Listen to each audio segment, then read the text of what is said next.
Here's John and Jim.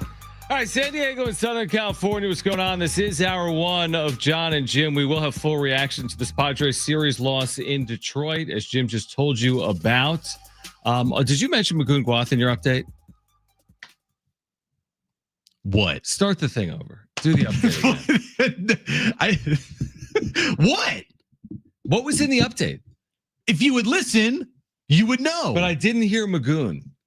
Magoon Guath will be back for his redshirt sophomore season. He is not entering the NBA draft. He will be back to San Diego State. We'll get into that coming up over the next 4 hours. I guess there was more important things going on. Now, the Padres do lose this series to Detroit as they folded. I only have so much time in my update, John. You had like a minute to work with.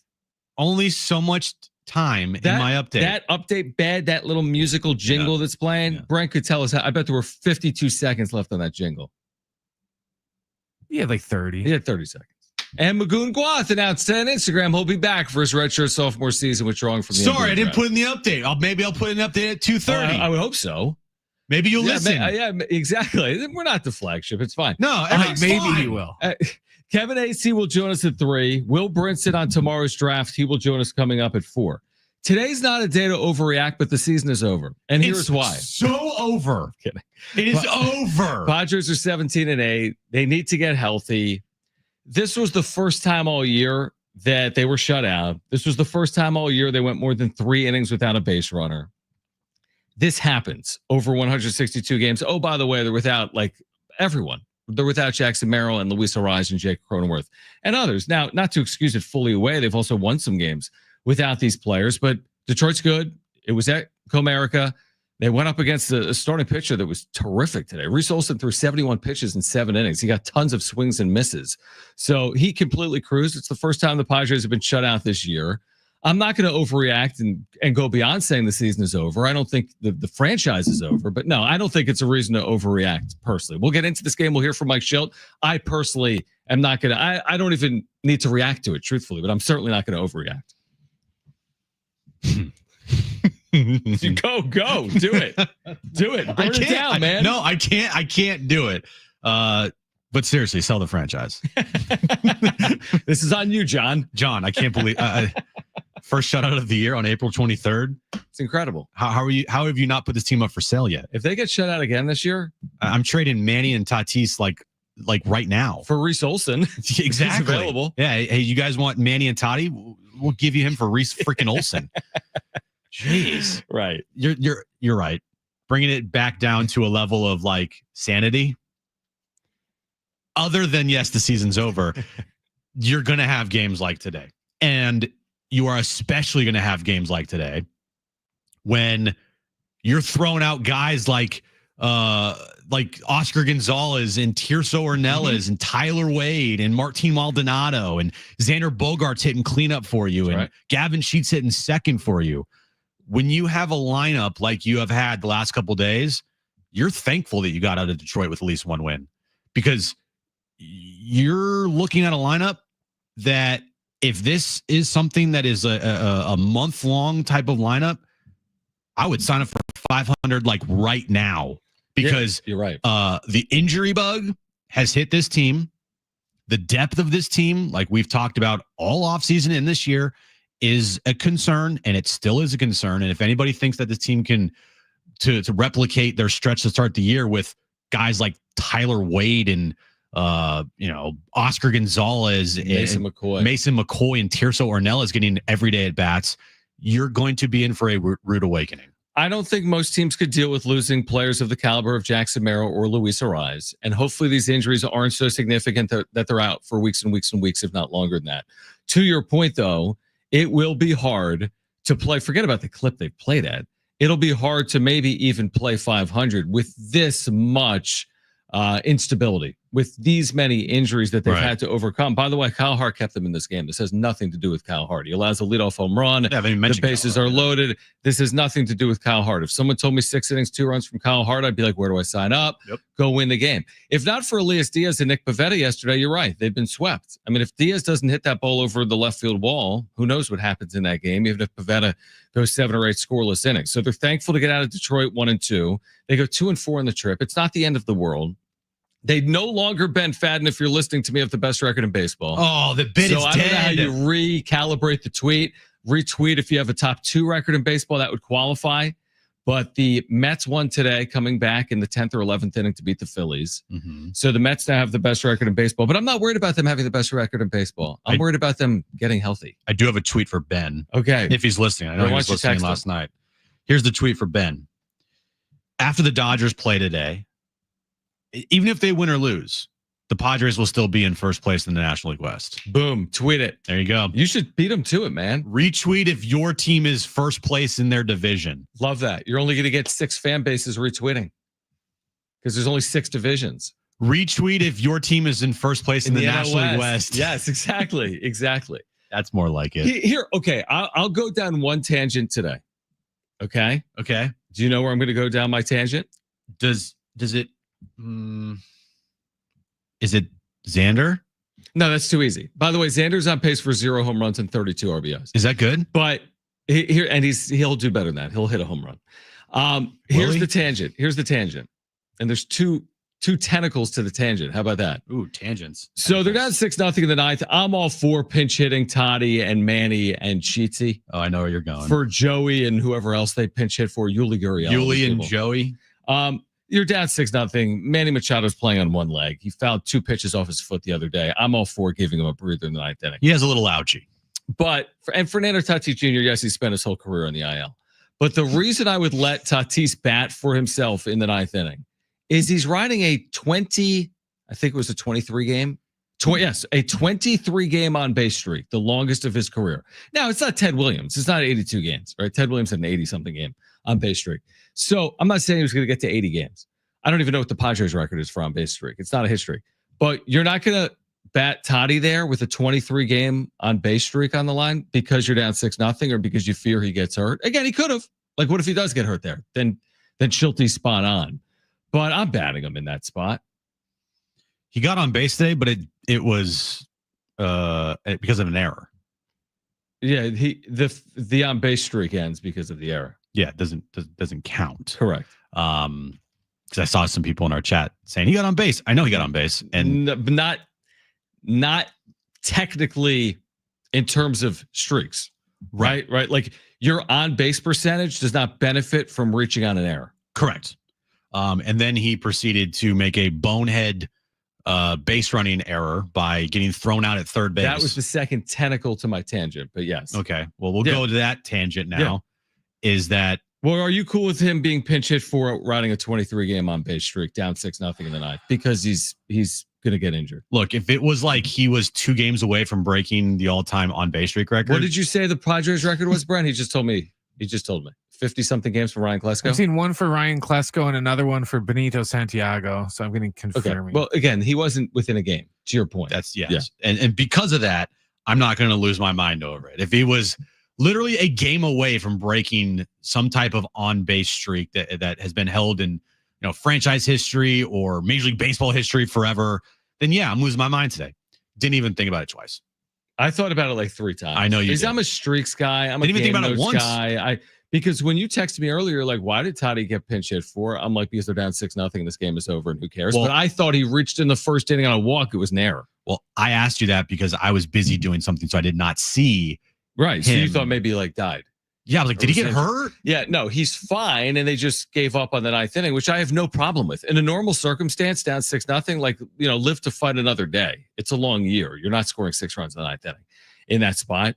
So I don't have a problem with it other than the fact that he's riding the on-base streak. The actual thing I have a problem with, if there's one thing I have a problem with is in this game, and I don't think it cost them the game, is what on earth was Fernando Tatis Jr. doing in the first inning? So he's at second with 2 outs, and he's got Mr. RBI himself at the plate, Xander Bogaerts.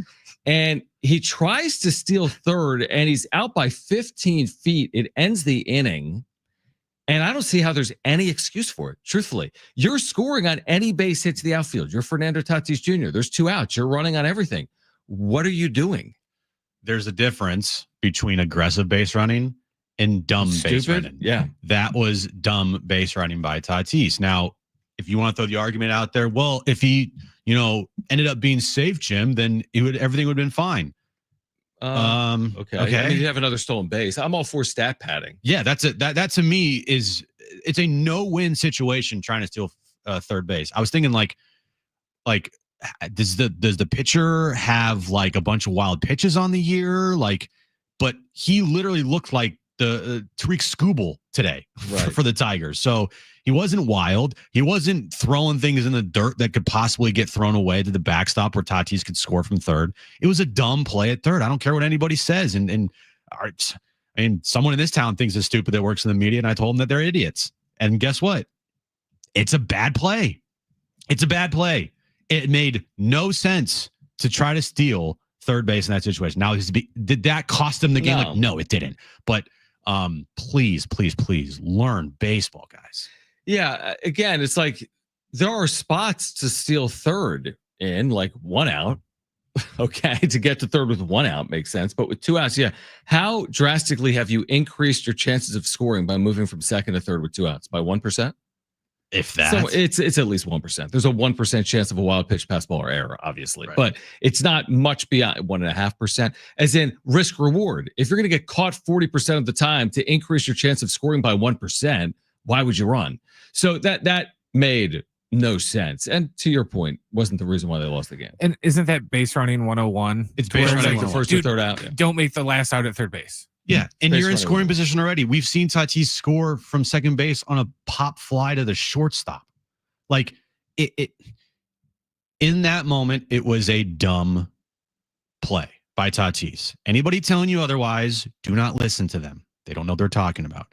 Tatis getting thrown out at third base, that was a dumb base running play. Mm-hmm. End of discussion. And Right. so now we move on from that. Again, it wasn't the reason why they lost the game. The reason why they lost the game is they couldn't put up any type of offense today at all. Up until like the 8th inning, they had like 1 hit on the day. Now it's Jose. They only had 2 for the game. It was Jose Iglesias had both of them. So I'm saying though, if you're only gonna, and you're right, but if you're only gonna have 2 hits in a game, don't take the bat out of anyone in your lineup on the bases, which is what they did in the first inning. And you're right, they could have scored in the first inning. They likely lose the game. But it was an opportunity for Xander to maybe try to drive somebody in.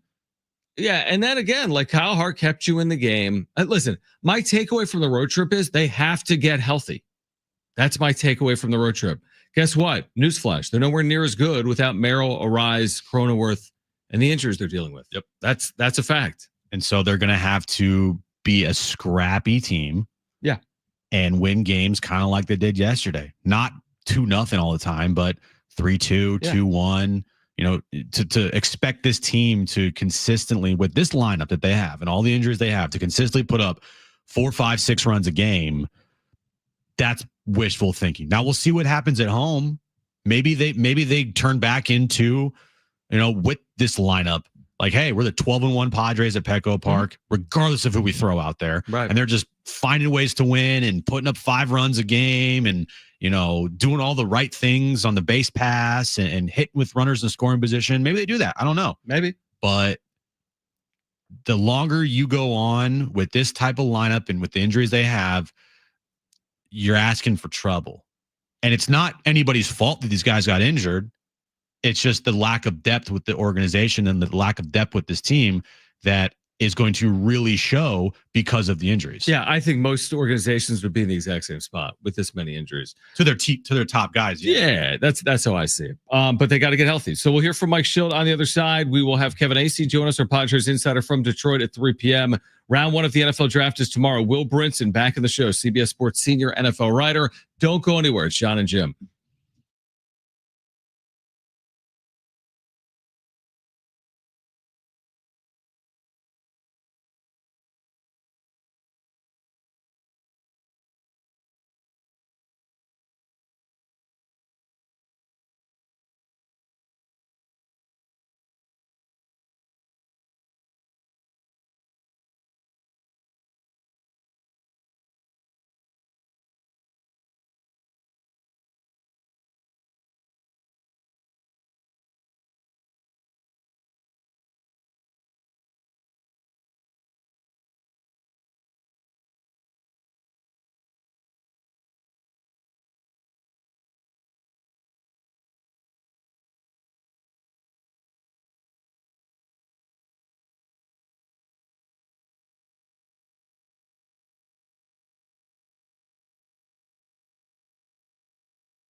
All right, San Diego Sports 760 has 13 chances to win $1,000 every weekday with the Bonus Bucks giveaway. That's every hour, 6 a.m. through 6 p.m.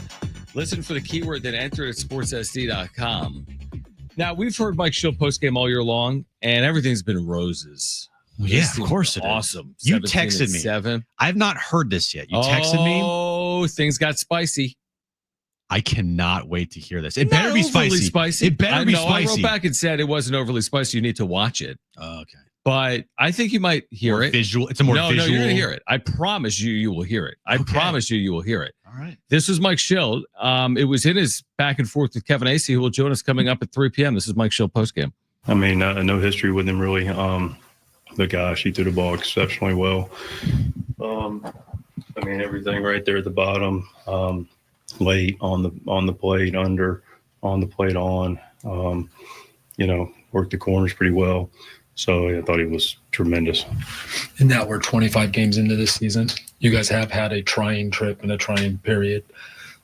Then this would be maybe the first game you'd say, oh, that sometimes didn't look characteristic. What does that say about your team? I'm not sure I'd interpret that question. I understand it. You guys didn't look like yourself for parts of the game today. You've never gone 4 innings without a base runner. You were a lot of quick at bats. It's just, but the point being, for 24 games, that hadn't really happened. Which tells you how impressive and how daggum hard it is in this game to do that. Mm-hmm. That's what it tells you. Okay. It speaks to how impressive that is to go that long without what you just mentioned. That happens pretty normally in a 3-game span. What did you think of Kyle Hart today? I thought he settled in.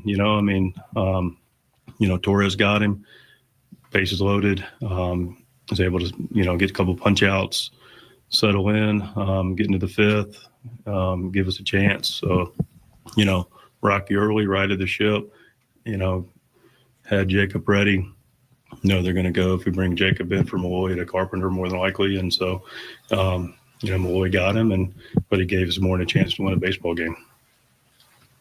The plays, what he's done with his glove. I mean, obviously he had 2 hits today, but some of the plays he's made, what does he bring? Yeah, what a valuable guy on this club, great pickup. Clearly a winning player, been in the league a long time, helps you beat the other team in a lot of different ways. Great at bats, you're alluding to. Defense is elite, regardless of where you put him. Energy's good. Baseball IQ is legitimately off the charts. Does some things in the game, sees the game really well that, don't show up in the box score, but show up in the box score and the results. So he's a really good player. You've had a series of games without all the lefty bats that you normally have in there. How has that kind of affected the balance? How have you seen that kind of in terms of like who you have available off the bench and those kinds of things? Yeah, I mean, it's just we're very thrilled with the group we got. They've been giving us everything they got, been competing well. So it's a little bit more right-handed balanced lineup, but that's what we have. And so guys we feel good about the bats we're getting and how to play the game relative to the situation.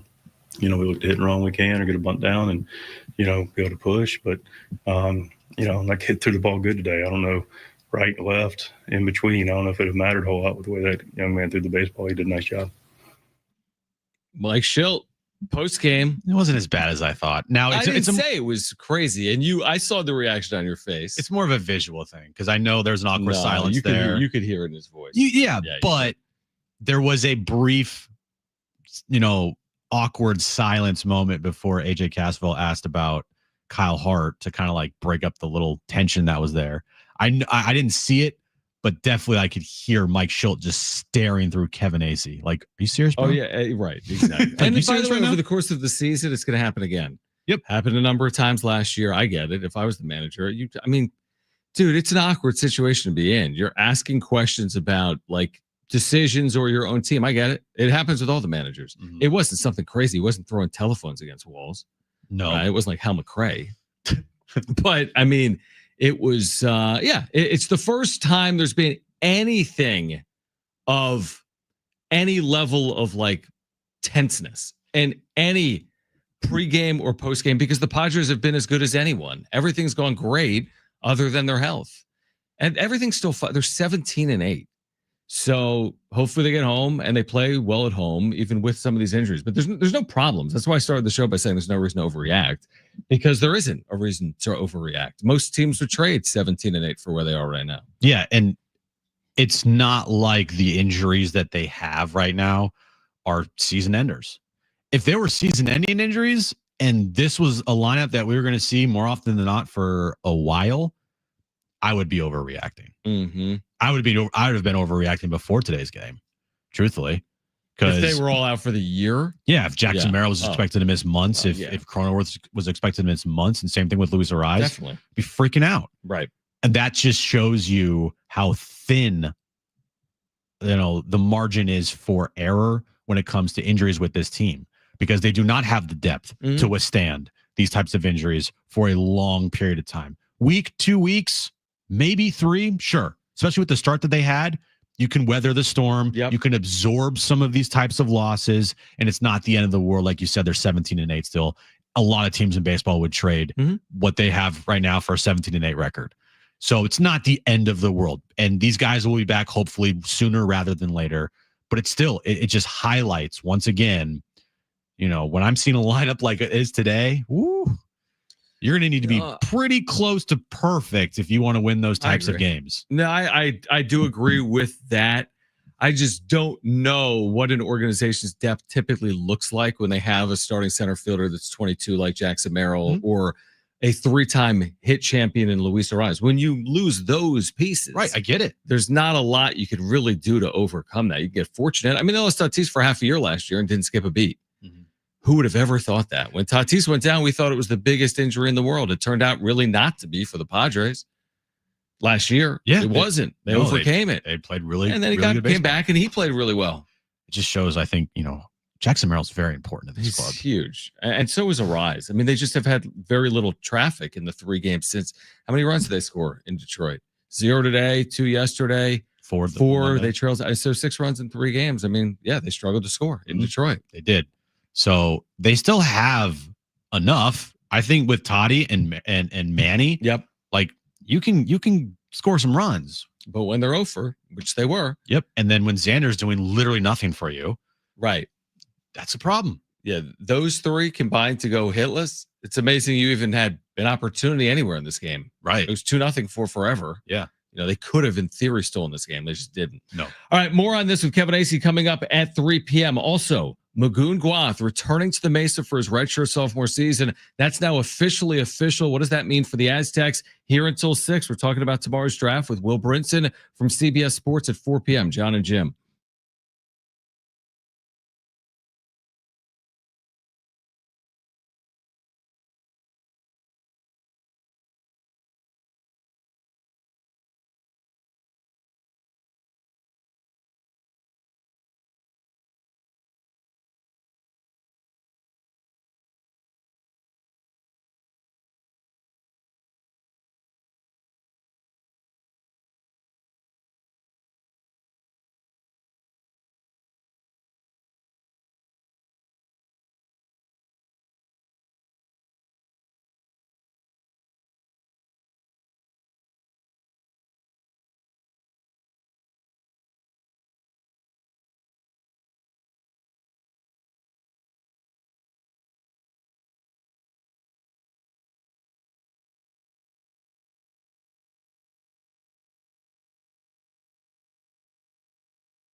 All right, this update is brought to you by the Jim Petrell real estate team. We'll start with Aztecs news, John.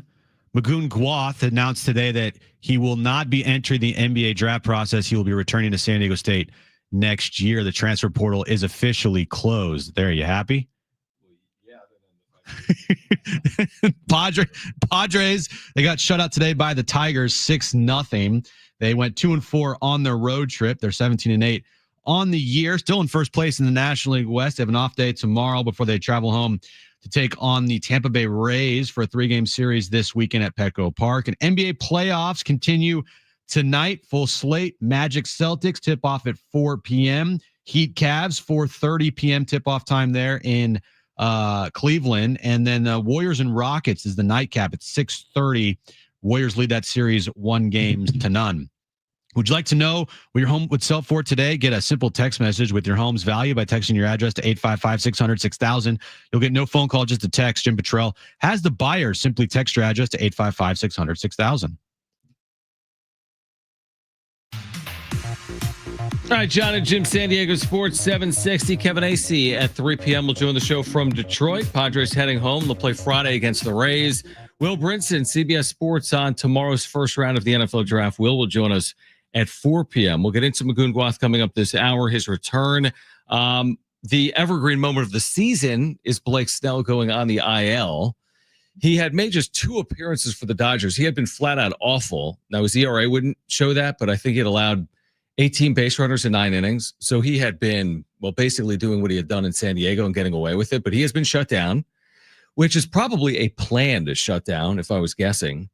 But Blake Snell will not be pitching anytime soon. I think he has inflammation in his shoulder for Snell, whatever that means. Yeah, it was his upcoming bullpen session was canceled after he felt discomfort in his shoulder while playing catch yesterday. Could have called that one from a mile away, honestly. They don't need him now. No, but it's the Dodgers, and they'll find another pitcher to take over for Blake Snell, and so it is what it is. But again, I still stand by what I said after Blake Snell won his Cy Young here in San Diego. Wouldn't touch it with a 10-foot pole. Not in a million years would I give that guy a long-term contract. 104 innings last year. He'll be lucky to touch 100 innings probably. This year he's thrown 9 so far. He's now been shut down. So maybe he gets to 100 innings this year. But the reason he's probably there is if he is healthy in October, he gives you a shot. We didn't always see that here, but it is Blake Snell and his stuff. And because the Dodgers are so deep, that's when they would need him the most, is for a postseason run. Oh, yeah, absolutely. And again, the thing with Snell, just to put the bow on it, is that when he's out there, the numbers do to some extent speak for themselves. Yes, he gets cute. Yes, the walk numbers are high. His career ERA is 3.1, and he's been around for forever. And he's had some unbelievable years. 2018 with the Rays, 2023 with the Padres. Now, there have been some years where he hasn't been that pitcher, but that's always a possibility, I guess, is my point with Snell. He gets hot for a month. We've seen it. He gets hot for a month. He looks as good as anyone. So hopefully we don't see him look like that at some point in September or October. We got the news this morning on Instagram from Magoon Gwath that he will be back for his redshirt sophomore season. There was some speculation he could enter the NBA draft. Not speculation. I mean, I think there was an anticipation for some that he would consider staying in the draft. He wrote this on Instagram: "I'll forego the remainder of the NBA draft process. I'm officially returning to San Diego State in all caps, and bolded, next season. Thank you for all your support as I gathered valuable feedback. While the NBA remains a goal of mine in the future, I'm looking forward to an amazing year ahead in San Diego. I'm focused on doing everything I can to help our team achieve great things. Go Aztecs, Magoon Gwath." So he will be back, coming off his lone college season after redshirting. I think he played 24, 25 games last year. We saw firsthand what it meant to San Diego State. And obviously, it's a huge piece for the Aztecs moving forward to get him back. Oh my God, massive piece of the puzzle. Like literally huge. He's 7 feet tall. It's a literal huge piece. Right, exactly. He is very tall and lanky, and arguably the best shot blocker in the nation. Right there. Like I if you said the best, I don't think anybody would really argue with you. Right? Yeah, I don't know where he was in terms of like blocks per game, but he was up there. Yeah, if you wanted to say, hey, look, This guy's the best shot blocker in the nation, one of the best defensive players in the nation, just because of his size and his length. Mm-hmm. I don't think many people are going to be arguing with that. I mean, 2.6 blocks per game in 25 minutes per game is a massive number. Yeah, if you bump his minutes up by 5 minutes, 30 minutes per 2 blocks per game is crazy. Ridiculous. Yeah. The one thing that he obviously needs to work on is his rebounding. Mm-hmm. Like you said, he needs to probably, or you mentioned his lankiness. He'll need to put on weight. Yep. And that's just part of his development. Yep. Going into next season. His offensive game already at such a young age, I would say it's pretty advanced. Definitely. Yep. And he's only going to get better. But the things that he can improve on is just his size and his rebounding. And if he what would he average this year in rebounds? Like four rebounds per game? Let me look that up. In his 25 minutes per game, he actually averaged 5.2 rebounds per game. He gets that up to 8. Yeah, he's a player that if he's not averaging between 8 and 10 rebounds a game, playing almost 30 minutes a game, I think he will. I think so too. Yeah, I hope he does. Yeah, to your point, I think as he grows into his body, I think as he gains strength, I think he'll become a better rebounder. But couldn't be happier. I think the transfer portal now officially closing and no other names from the Aztecs that we know of, right? No, this is done. They're done. Yeah, this is done. This All right. is their team. So now Miles Burke could still stay in the NBA draft. Correct. And absolutely, I think he has another month or so before he's got a good amount of time. Yeah, good amount of time there. But if Miles returns, you already got Magoon saying he's coming back. You got all the other pieces returning. The only player that you now have lost from last year's team is Nick Boyd. Okay, sign me up for that. Yeah, I mean, their preseason expectations, I think, will be as high as they've ever been. And that includes coming off the appearance in the national championship game. I think the expectations are much higher than they were when they went 30-2 in 2019-20. The expectation that year was not to go 30-2. They just happened to do it. They've had crazy high expectations like Kawhi's second year, like 2014. But this team should be the preseason favorite of the Mountain West, could get preseason votes inside, I'd say, the top 20, not just the top 25 in the AP poll. And a big reason why is Magoon Guath. I think he's one of those pieces that is basically irreplaceable. There are other positions. I love Nick Boyd. I really do. And I don't think people should give him a hard time for leaving. The portal's a part of college sports. Dude, he's one of my favorite Aztecs the last decade. That's the thing. Now, would I've preferred for him to return, or maybe he would have, with the benefit of hindsight, said things differently when he talked the way he did about potentially returning. Yep. But I'm not going to put it on Nick Boyd. My point here on Boyd is Boyd, with all due respect, can be replaced because there's a lot of 6'1", 6'2", 6'3" point guards and shooting guards in the country. Yeah. There's not a lot of 7-foot two-way players that shoot 38% from three and block 3 shots per game and alter every shot in front of them. Yeah, those are hard to find. So there's like 2 of those. Right. It's like the Aztecs have one of them. How many 333-pound left tackles that don't allow sacks are there compared to how many running backs are there? Like, you can find a running back. Yeah, how many Trent Williams are in the league? Exactly. Like, you don't just, we lost a top 3 left tackle. We'll figure that. No, you won't figure that out. How there's not many Myles Garretts in the league. Yeah, exactly. There's like exactly. 3, right? or 4. Exactly. So that's why there's certain positions in all sports. Like an ace in baseball. Like, if your ace goes down, you don't just all of a sudden replace him. It's hard to replace an ace. It's hard to replace a center like Magoon Guath. It's hard to replace an edge rusher or a left tackle. So that's why Magoon, to me, just matters as much as anyone for San Diego State getting him back. I think the excitement level now going into this upcoming season has gone through the roof. Through the roof. Because you're right. The expectation now has definitely gone from, let's see what this team can do. And, I think they can be good. And if they make a appearance in the NCAA tournament, that would be considered a really good year too. Right. Like, all right, we expect this team to compete for a Mountain West Conference regular season title, Mountain West Conference tournament title, and hell, if they can do all that, minimum Sweet 16, and that's where the expectation kind of feels at it is going into this season, permitting health, of course. Yeah, and it's hard, obviously, the NCAA tournament, but if they were to get to a Sweet 16, which is a long way from right now, they would be in the Sweet 16 for the 3rd time in 4 years, which would be an amazing accomplishment. It would be the first time in school history if they could do that. Again, you got to win games in the regular season to get to the postseason, but When we saw that today, that was a significant news item for San Diego State basketball fans. Magoon Guath on Instagram saying that he will withdraw from the NBA draft. He will return to San Diego State for the upcoming season. Like they're like 10 deep, John. I actually think they're more than 10 deep. Well, I actually think they're more than 10 at deep. minimum, they're 10 deep. Yeah, you want to read Guath, Bird, Waters, Heidi, Compton, DeGorville, Davis, Odin, Newman, Davis, Harrington. Who else you got? You want me to list off who else I got? Who did we mention all the additions? Sean Newman, Jeremiah Odin. There's one other or no? Transfer from San Jose State. Oh yeah, Latrell Davis. Is he on that Latrell list? Davis, yep. Did you mention BJ Davis? I did. Did you mention Miles Heidi? I did. Did you mention Taj DeGorville? I did. Did you mention Pharaoh Compton? I did.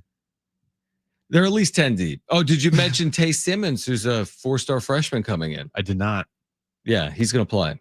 Well, he's going to play. Just like DeGorville and Compton played this past year, I think Simmons and the newcomer they just got that decommitted from SC that you just mentioned, Harrington, I think they're both going to have opportunities to play. Well, guess what? They're 11 deep then. They're 11 deep there. They're 11 deep. At least to start the year. And again, there's injuries and there's effectiveness. Absolutely. And there's rotation. And that's a good problem to have for Dutch, to have so many good players on his team that he's going to has to figure out how to get all these guys in there. Completely. And we saw what he did with a really deep team in 2022. And oh, by the way, that was make a national championship game run. Now it was much. That team was that was an old team. Veteran team. This obviously team's getting older, man. But this team does have some experience for sure. Yeah. Miles Bird, if he returns, he's not a pup anymore.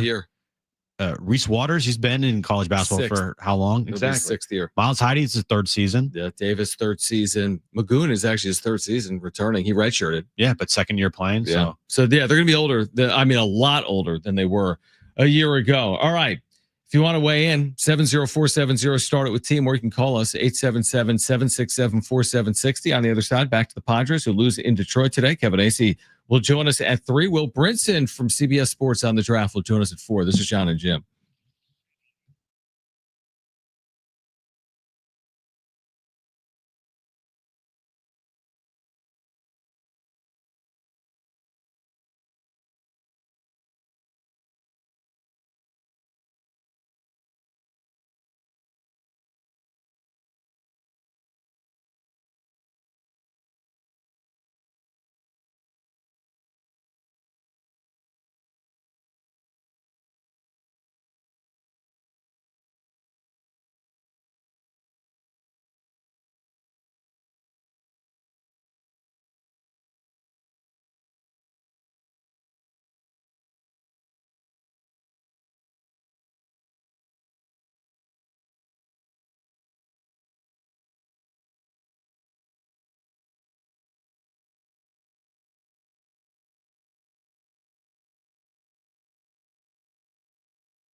right, Kevin AC, hopefully with updates on the Padres' health. They're heading home. They do have Thursday off. They actually have Thursday and Monday and next Thursday off. So they're off a ton over the next 8 days. They have 3 off days. That's a good thing right now with all these Them, injuries. it's huge. Just put them in like an ice pack. Just the team. Put them in an ice bath. pack? Just put them like in a pool. Or like bubble wrap. Yeah. There you go. Yeah, but I'm saying like get the guys that are hurt around like Advil. I'm sure they are getting, treatment, John. Well, I know they are. Merrill didn't travel. Lockridge didn't travel. The hamstring bros. Hamstring buddies. Yeah. That's what Schulte called them. Who else? We're hearing great things about you and Me? his bullpens. You Darvish. Oh, you Darvish. I don't know if he's thrown a bullpen, but we're hearing great things. I think he about did throw a Darvish. bullpen through 19 pitches, 18 fastballs, and 18 one strikes. in one, or no, was it 20? I don't remember, but I know that he threw around 20 pitches. Let's just say 20, and 19 of them were fastballs, and one of them was a curveball. Okay, well that's encouraging that he's had a bullpen. Yeah. Who else is injured? Luis Ariz, got to wait for him to get off this 7-day IL. Hopefully, no Luis concussion-like Ariz. symptoms Yeah. pop up out of nowhere. So that'd be nice. Is Luis Ariz, I would assume, back in San Diego? I don't even know if he ever went to Detroit. My guess is he just went to San Diego. Probably because he obviously wasn't going to play in Detroit. So Yes, go it's from done, Houston yeah. back to San Diego. Makes All sense. right, so he's at least another series, but he's only a series away because with the Thursday off day and with the 3-game series this weekend against Tampa, I think he's eligible to come off on Monday. So again, easier said than done, but if you just win the series this weekend against Tampa, you have that Monday off, and then you play the Giants for like a quick 2-game series at Petco to end the month. Mm-hmm. You split that, go 3-2 at home. I think you would take that right now. You think Merrill and Ariz play during this homestand? No. Do you think Merrill or Ariz play during this homestand? No. What? Do you think both of them play this homestand? Oh, You said no. Then I no. said, do you think either of them play this homestand? No. You don't think either of them play this homestand? No. Oh, that'd be news. I think they're going to err on the side of caution with everything Like when it both comes of to them? injuries. 2026? Just Or the take the year off, guys. upcoming road trip. Upcoming road trip. Okay. Because it seems That's like only 2 more games because the Giants. it seems like Merrill's return keeps getting pushed back. I do think Luis Ariz will just get the homestand off. I know it's 7-day IL stint and whatnot, but what if tomorrow or Friday they're like, he felt a little something, so we're gonna probably extend it. Like that could absolutely happen when it comes to stuff with the head. Oh yeah, absolutely. You're right. You have to be cautious with that. And they will be, and they should be. I agree with you. Do not rush him back. I'm just wondering if any of these players kind of, I don't know, quickens their pace back, whether it's Cronenworth off the rib or Merrill off the hammy or It's not to Ariz them. off the. It's not up to them. No, they're not going to go to Schulte and be like, put me in the lineup, Skip, You don't think it's up to them? to determine when they're going to return or not. You don't think it's up to them? They have to get cleared by medical. Yeah, well, Cronenworth has said like it's a tolerance thing. Yeah, and so once he is cleared, and the medical Cleared staff pain? clears him, Yeah, but no, it's going to be based a lot on how he feels. It's not going to be based. Yes. It's going to be based a lot on. but how he's he not feels. just doing this on his own, waiting for him to decide when he's going to return. Well, I don't know. I mean, it's been written like it was kind of on him on pain tolerance. Well, the medical staff will have a role in Oh, of when course these guys they have return. a role. Of course they'll have a role. But I mean, I do think that if Jay Cronenworth says I'm ready to go, then they're going to probably listen to the player. Like they'll when he's go ready to through tests, they'll go through workouts, Yeah, of course. and then the players will tell the training staff how they feel. Hopefully, they're honest with the training staff, and then the training staff will determine if they're okay to be taken off the IL, and they'll let Schulte know. Yeah, maybe. Maybe. Yeah, I mean, I think Cronenworth, when he says he's ready to go, probably. That's why I always thought that the Cronenworth, hey, it's going to be 4-6 weeks. But then we've had Kevin on it. Kevin's like, well, it actually could be a lot less than that. Well, they'll also have to do imaging as well to see like if it's healed properly, Right. Yeah, maybe. I don't know. We could talk to Kevin on the other side. and then they got to make him like a Kevlar jacket. Do they do that for? Is he going to look like a quarterback wearing like that thick like rib protector? Ooh, yeah. Hopefully not. Could you do that in baseball? I don't know. Maybe. I don't think you could swing. Like, is it like, can you wear a rib protector? Like, I underneath just think it your would hamper jersey? your ability to swing. Yeah, I it probably guess, would. if you did that. Be interesting though if they allowed him to do that. Yeah. So Kevin's going to join us at 3 p.m. More on the series, which again, they lose to Detroit. Detroit's had a good year. I think they're 15-10. They lost the series to Houston. Houston's expected to be a postseason team. I'm not concerned. That's where I would start it. It's not that I'm not overly concerned. I'm not concerned. Now let's see how they play at home against Tampa. How's Tampa played this year? Well, With their John, weird- glad you asked that With their question. weird Tampa ballpark. Tampa Bay would be in last place in the AL East. They're 9-14. Okay, so go win 2 of those. They're 3-7 in the last 10. Go into, and their road record is The road record, John, is 0-4. yeah 4. They've only played 4 road games. Yeah, they're 9-10 at home. They're 0-4 on the road, and they're 3-11 versus teams over 500. You want to know why? Because all summer long they're not going to play outside in Tampa. Makes sense. Because they're going to put. They've played 19 home games and they're 9-14. That's not a good sign, right? No, They've only played 4 road games and they're 9-14. Okay, so Yeah. hopefully they can win that series. 19 home against- games yeah. so far. Hopefully they can win that series. Then Is the this their Giants. first road, like one of their first road trips? Well, they've had 4 games. I know, but like, So yeah, by definition, I guess it's their first. The 4 games by 1 series, right? dude, Maybe look there's at, some rainouts in there, they had a hold on. Yeah, they played Texas on the road for 3, and then a That's- rainout or something. and then they are currently on a road trip right now, and they're in Arizona. Okay, so they're in Arizona right now. Yeah. So they'll play that series against Arizona and then come here. Correct. Okay, so 3-game series will kick off Friday night at Petco Park. Then the Giants, and this is the first time we're seeing either Dodgers, Giants, Diamondbacks against the Padres. That'll be roughly 39 games, somewhere around 37, 38, 39 games. Yep. That'll go a long way. Obviously, jockeying in the division. We know it's early. I am fascinated to see how the Padres play against those 3 teams. Like, that's an amazing indicator. How do they play against those 3 teams? We'll learn a little bit more next week. Only if the team was healthy, though. Oh, true. No, I'm just saying in general this year, how do they play against the Dodgers, Giants, and Diamondbacks? Is going to be, yeah. I mean, it could be the difference between finishing in 2nd in the division or 3rd in the division, 1st in the division or 4th in the division. There's 30 something games. Yeah. It's more or less not about like measuring stick. It's about No, not those 2 games. Yeah, it's about, hey, in your division, it could be crowded majority of the season. And you're right. How they do against the teams in their division are going to be crucial. And it's going to be extremely impactful to their quest to the postseason. Because if they 100%. do not play well in their division, they're They not won't making the have a shot. postseason. Yeah, and they'll right, exactly. All right, on the other side, Kevin AC, our Padres insider, he is in Detroit where the Padres lost today 6-0, shut out for the first time this season. Will Brinson, CBS Sports NFL writer, he's been with us a ton over the last year or so. He'll be with us getting us ready for the draft that kicks off tomorrow at 5, and you can hear portions of that right here on San Diego Sports 760. But Kevin AC from Detroit to kick off hour 2 of John and Jim next.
All right, this update's brought to you by Staples Stores. We'll start with the Padres. They lost the series finale against the Tigers in Detroit 6-0.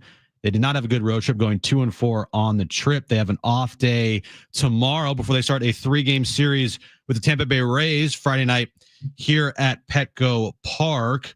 News with the Aztecs today. Magoon Guath announced on his Instagram page he will not be entering the NBA draft. He will be returning officially to San Diego State next year.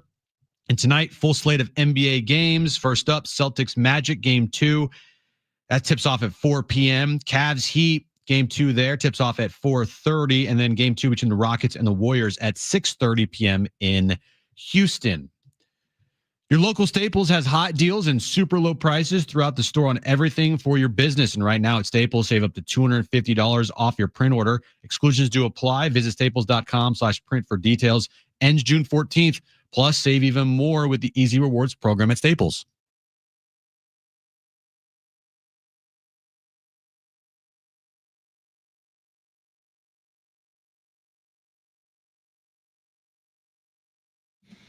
All right, hour 2, John and Jim.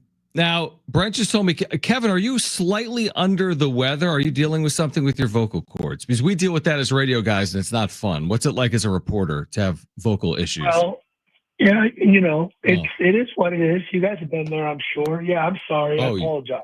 Okay. Well, we were not going to keep you for forever here.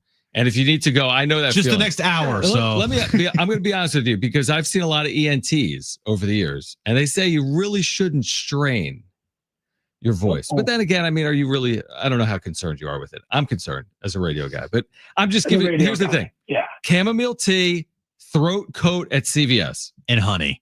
Okay. Okay. There you go. Thanks, Kevin. We'll see. No. Okay. Here's the. We have a few for you. We're done. No, we're not done yet. Is this any cause for any concern? The fact that they were shut out for a first time and offensively they didn't do anything. I mean, they didn't have base runners for innings on end. Is there any concern here, or is it a sign of what they're dealing with this lineup? Hey, I want to say no because I think it's the latter, what they're dealing with the lineup. But sure, anytime it happens the first time, right? Then you go, okay. And the fact is that last night they had, I don't know what they finished with, but they scored on a 2-run homer in an infield single in the second inning, then didn't score again. So yeah, of course, 2-4 on the trip. Their worst game today. Look, my focus is that, look, it's the first time in 25 games that they've really had to conquer, but you cannot escape the fact, like, all the guys they're missing will be missing for a few more games. And, look, like Manny didn't get a hit today. Tatis didn't get a hit today. And I'll be the first one to say they've been doing really well. This is the first time Tatis hasn't got a hit. But, like, it kind of shows you, what if that happens again? And so, yeah, I'd say it's a concern, but, like, not like a panic concern. What's the expectation for guys that are injured as far as the timeline goes? Should we expect to see any one of them on this homestand coming up here?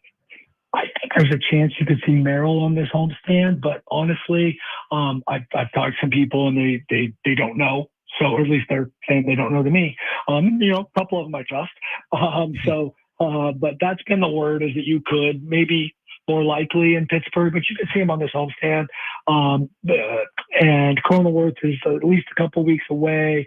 Arise, you could/should see on this homestand.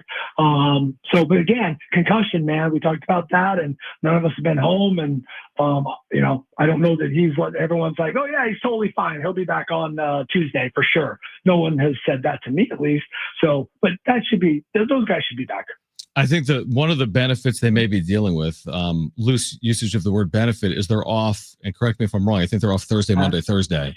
So they'll have 3 of the next 8 days. And when you're dealing with nagging things, or, we're not talking about season-long injuries, hopefully a few days could be beneficial for them. Yes, and they are definitely looking at that. They're looking at both, basically the entirety of just what you said. Like, we didn't lose anybody for the season yet, right? Like, lost Joe Musco for the season last October. But other than that, everybody is, like Darvish is trending to return. Now, look, if I get too excited, let's see him come back and let's see how he does. But like everybody, their key players should be back before too long.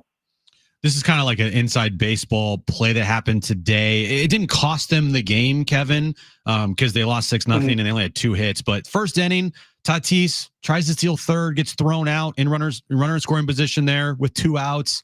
What was your thought on that play? Because my take was it just wasn't the right time to do that. Right.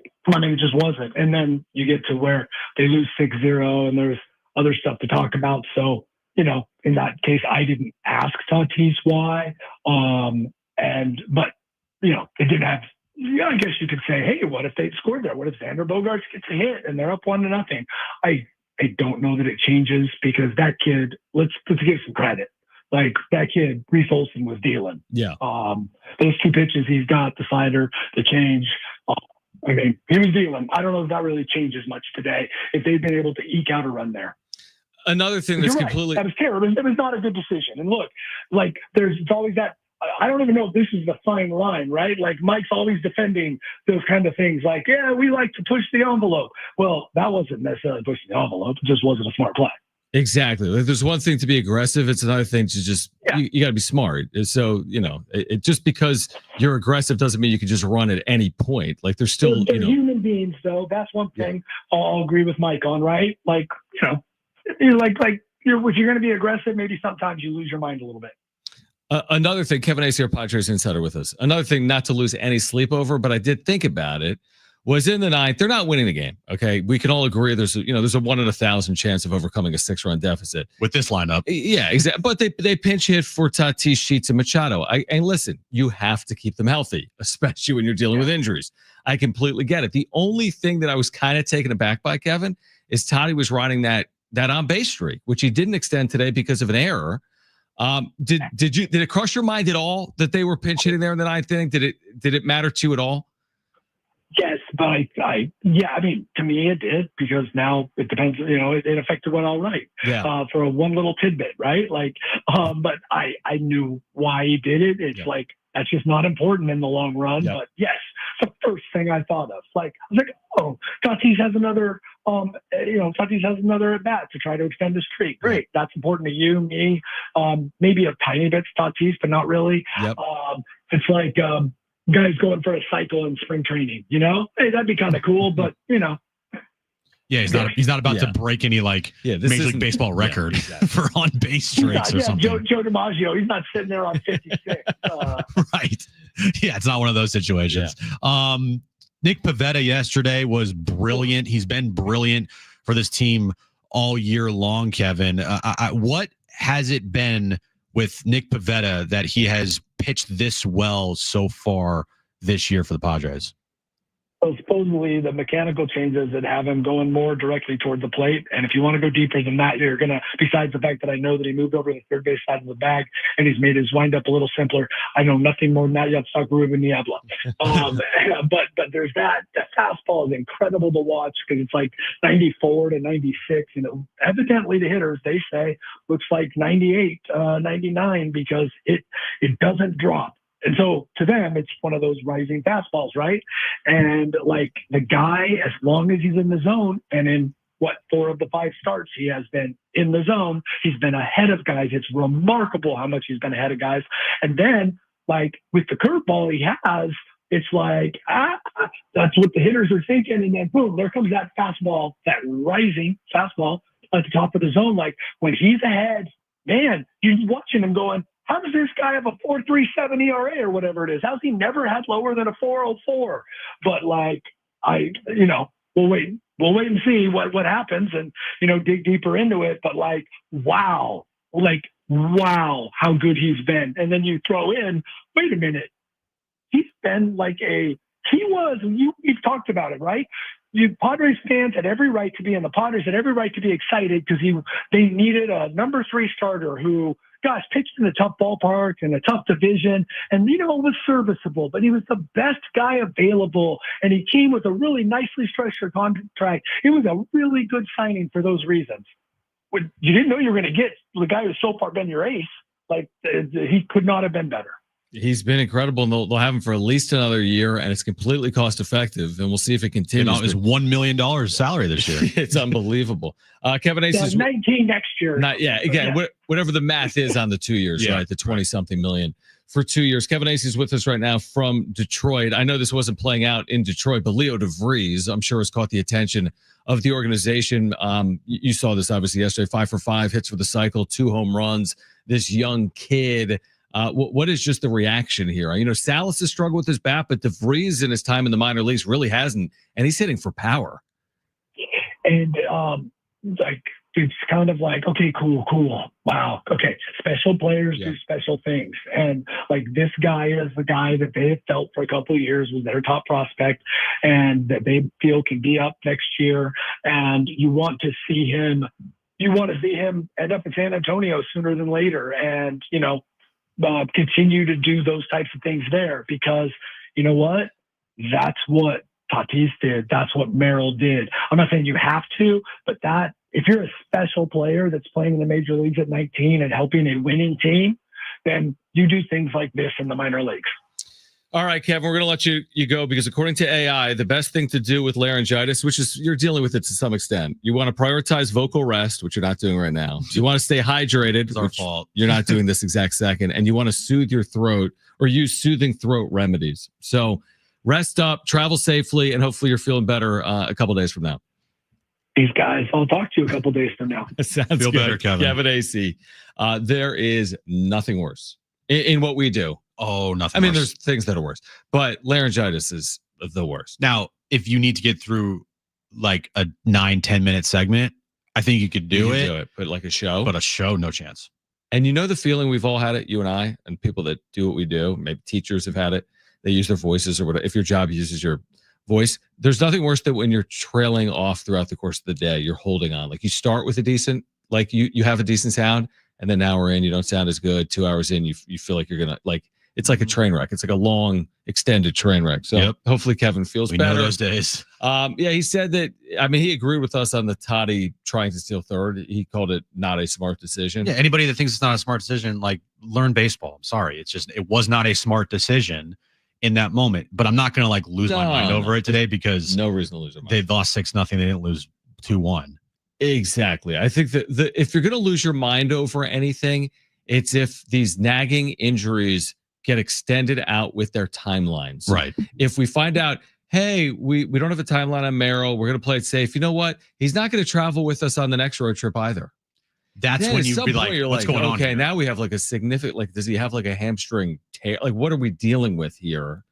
And I'm not saying that happens. Maybe he comes back for this Tampa or San Francisco series, or certainly for Pittsburgh when they're on the road. That's when I would start getting concerned. But until then, I'll just deal with it. And they're all kind of day to day. Merrill, Arise, they're all kind of day to day. Not Cronenworth, maybe. That's more week to week. We're both day to day. We are day to day, man. What's their upcoming schedule? What are the next 140 games? Well, I was going to say that Merrill got injured on April 6th. April 6th. And today. So it's been 17 days. And then if you're looking at the upcoming road trip here, which would start in Pittsburgh on May 2nd, I mean, you're looking at about a month here for an injury that was deemed to be just like what day to day. Does he need a rehab at 4 weeks? Does he need 1 game, 2 games somewhere? I don't know the answer. I'm asking. I'm going to say no. Maybe just like a sim on the side game, get some at bats in. Yeah. I'm not going to say that he needs to go down to I agree. El Paso to get literally 4 at bats, right. Because that's what it would be. It would not be an extended period of time. It'd be 1 game, 3 at bats tops, and then you're back in the bigs. Like, what was just have him be ready and play here? Like, there's no point in putting him down in the minors for a rehab start. We're going to react to some of those timelines that Kevin shared with us on the other side. Plus, Will Brinson, senior NFL writer, CBS Sports, a day out from the 2025 NFL Draft. He will join us coming up at 4 p.m. We're here until 6. It's John and Jim.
Radio keeps vital voices accessible, Jim. Okay. Congress can secure its future, but we need your help. Text AM to 52886 now to support keeping AM radio in cars. Tell your member of Congress to pass legislation now and keep AM radio in cars. Standard message and data rates apply. Will Brinson at 4. Padres back home Friday night. So they got the 48 plus hours off, traveling back from Detroit. We'll take on the Rays beginning Friday for a 3-game series. And we'll wait now on, again, the Jackson Merrills and the Luis Arises and the Jay Cronenworths. And we'll find out more, hopefully, over the next 48 hours. Will Brinson will join us coming up at 4 p.m. The NFL draft will get underway tomorrow at 5, and you'll hear some of the first round right here on San Diego Sports 760. We also touched on this yesterday. We said it was a must-win for the Lakers, right? We did. Yes. And they won the game. What'd I say? That they would basically thrash them. They didn't jump on them early. They jump on them early is what you said. They would blitz them, and they would get out to an early lead to like a 15 to 20 point lead, which is what they did. Yeah. And then they decided that they were going to stop hitting shots. Right. And then at the end, it got to like, I think, a 9-point game, and then they won by 9. Yeah. But it was, to your point, they led early. They held the lead. There was not a moment in that game where there was like a lot of stress. 34-15 after 1. You're 100% right. So the Lakers are back even. Now, I don't know if that all of a sudden makes them the favorite to win the series. They've lost home court. They're going to Minnesota. Would you now make them the favorite? It was a must win because they weren't winning the series if they didn't win. Are they now winning the series at 1-1? I still have them as the favorite. Yes. Okay. I still have them as the favorite. Even if they split in Minnesota, it'd be fine. It'd be fine because then they get home court back. But it could be a drag it out series. I don't think, it's going to be a 5-gamer where the Lakers just win the next 3 games here or 3 of the next 4. Like, I don't think that's going to be the case. I think that it could go 6 or maybe 7. How many of these series there's 8 series going on right now, right? How many of these go 7 games? You've got Nuggets, Clippers tied at 1. Yes. You have Lakers, Timberwolves tied at 1. Potentially. You have Knicks, Pistons tied at 1. No. The other series that are going on, obviously, OKC's not going 7. No. Rockets, Warriors, Golden State 1, game 1. Potentially. We'll see what happens tonight. Obviously, Cleveland, Miami's not going 7. No. Indianapolis, Milwaukee, is that going to go 7? I mean, it's 2-0 Indiana. They're going to Milwaukee. I don't know. Brand, are your Bucks going to go 7 here?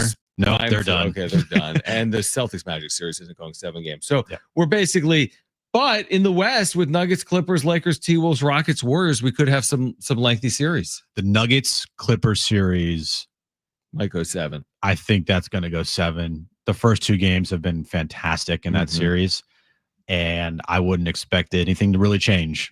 Going to LA. I'm excited to see what it looks like in this Intuit Dome because I don't know. Series, I don't know if people have been paying attention in the regular season, but when we had Farbod on yesterday, who covers the Clippers, and he mentioned they're 30-11 at home and started 0-4. They're 30-7 in their last 37 home games. That kind of piqued my interest. Plus that the way they built the building with that fan section behind one of the baskets, and then you look at the numbers and opponents have shot terribly from that side of the floor this year and at the free throw line. I think that's kind of interesting. Well, you know that Steve Ballmer is going to be losing his mind. Oh, he'll be losing his mind. Yes.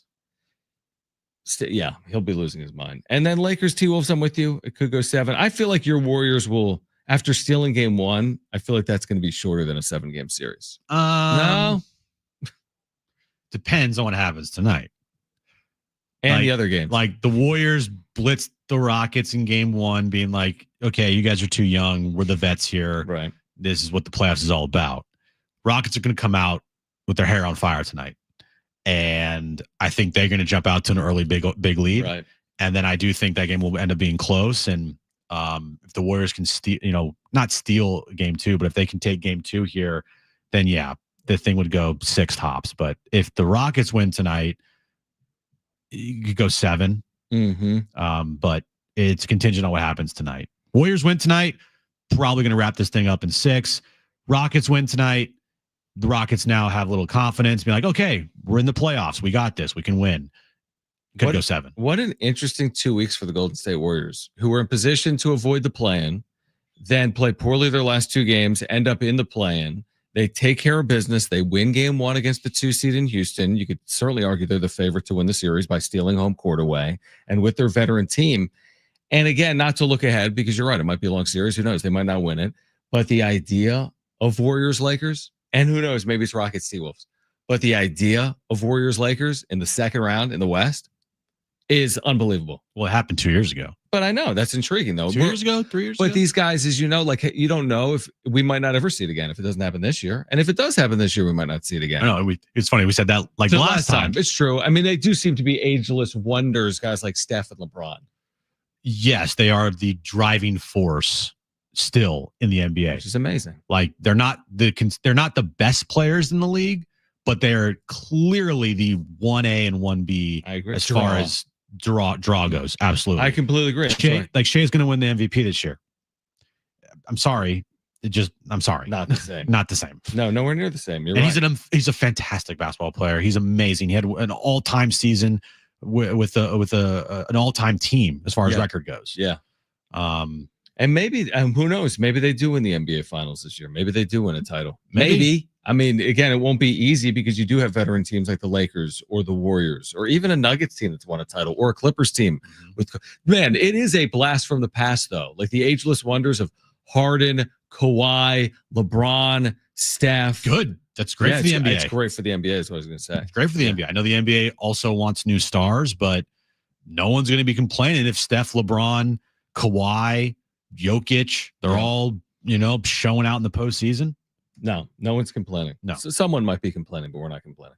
Yeah. All right. On the other side, by the way, Jason Tatum is out tonight for Boston against Orlando in game 2. Right wrist injury from game 1. All right. On the other side, let's get you ready for the NFL draft. Will Brinson will join us at 4. The latest with the first round now just 25 hours away. The biggest storylines on the other side here until 6. We'll tell you about our giveaway today as well. Don't go anywhere. John and Jim.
This update's brought to you by Anderson Plumbing, Heating, and Air. Padres, they got shut out today in the series finale against the Tigers, 6-0. They went 2-4 on their road trip. They have an off day tomorrow before they start a 3-game series against the Tampa Bay Rays Friday night at Petco Park. Moving over to Aztecs news of the day, Magoon Guath.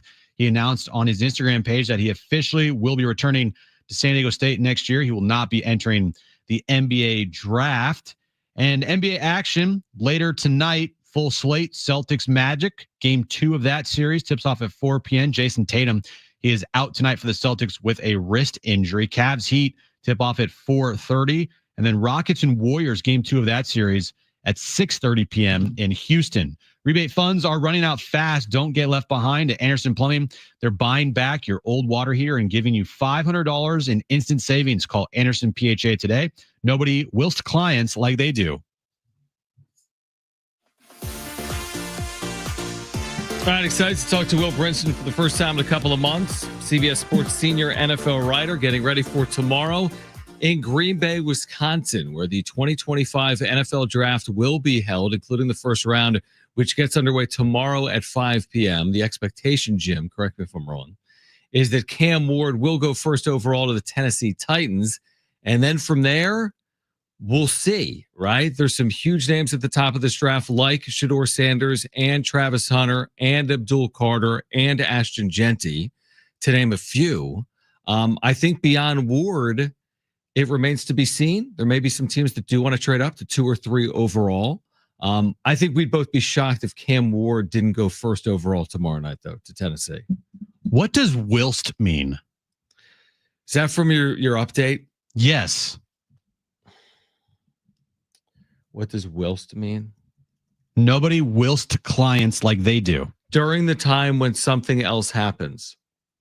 When can mean the same as while, but when can also refer to a point. I don't know. Oh, it while or whilst. I think the word is try saying the sentence with the word while.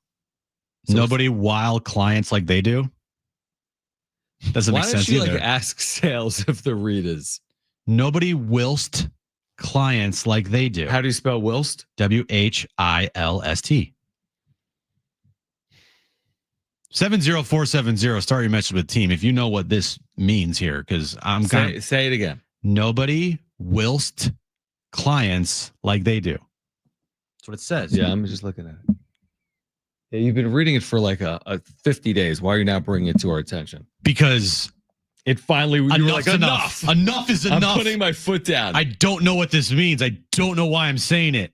Yeah, 70470 started with team if we have like a grammar expert, teacher. And I'm not a Jim grammar is not a grammar expert. No. You know what? Okay, we're going to go down that path since you completely sidetracked the show. Correct. I'm going to give you one of my huge pet peeves, and Jim's been doing it all week. Okay? And I haven't mentioned it until now. It is a huge pet peeve of mine. What do I do? And and if I didn't say something, you'd be doing it all NBA postseason long. And they're not here's my huge pet peeve of Jim's. Listen to this. Jim has been repeatedly saying in his updates, the T-Wolves lead the Lakers 1-0 in the series. No, they don't. There's no 1-0 lead. There's a 1-0 lead. One is not plural. It's singular. So there's no 1-0 lead in any series in the history of sports. There. We're even. Whilst. I was. I'm just telling you a pet peeve of mine. And I was letting you get away with it because you're Jim. Now, if I throat check you right now, I'm just telling you. HR. It's gonna. What will HR do? Anything? It'll be the John Show, which will make it a lot harder for me. So I'm just saying. You used to say 1-0. Well, sometimes I just like it just rolls off the tongue like 1-0. I don't know. 1-0. Well, you don't have to say it as much because now it's like 2 games into a lot of these. 2 games. Yeah, there you go. Ooh. Now you don't say 2 games. Now the series is tied at 1 game apiece. 1 game's apiece. 1 game apiece. Okay. Cam Ward. So you have been listening to my updates.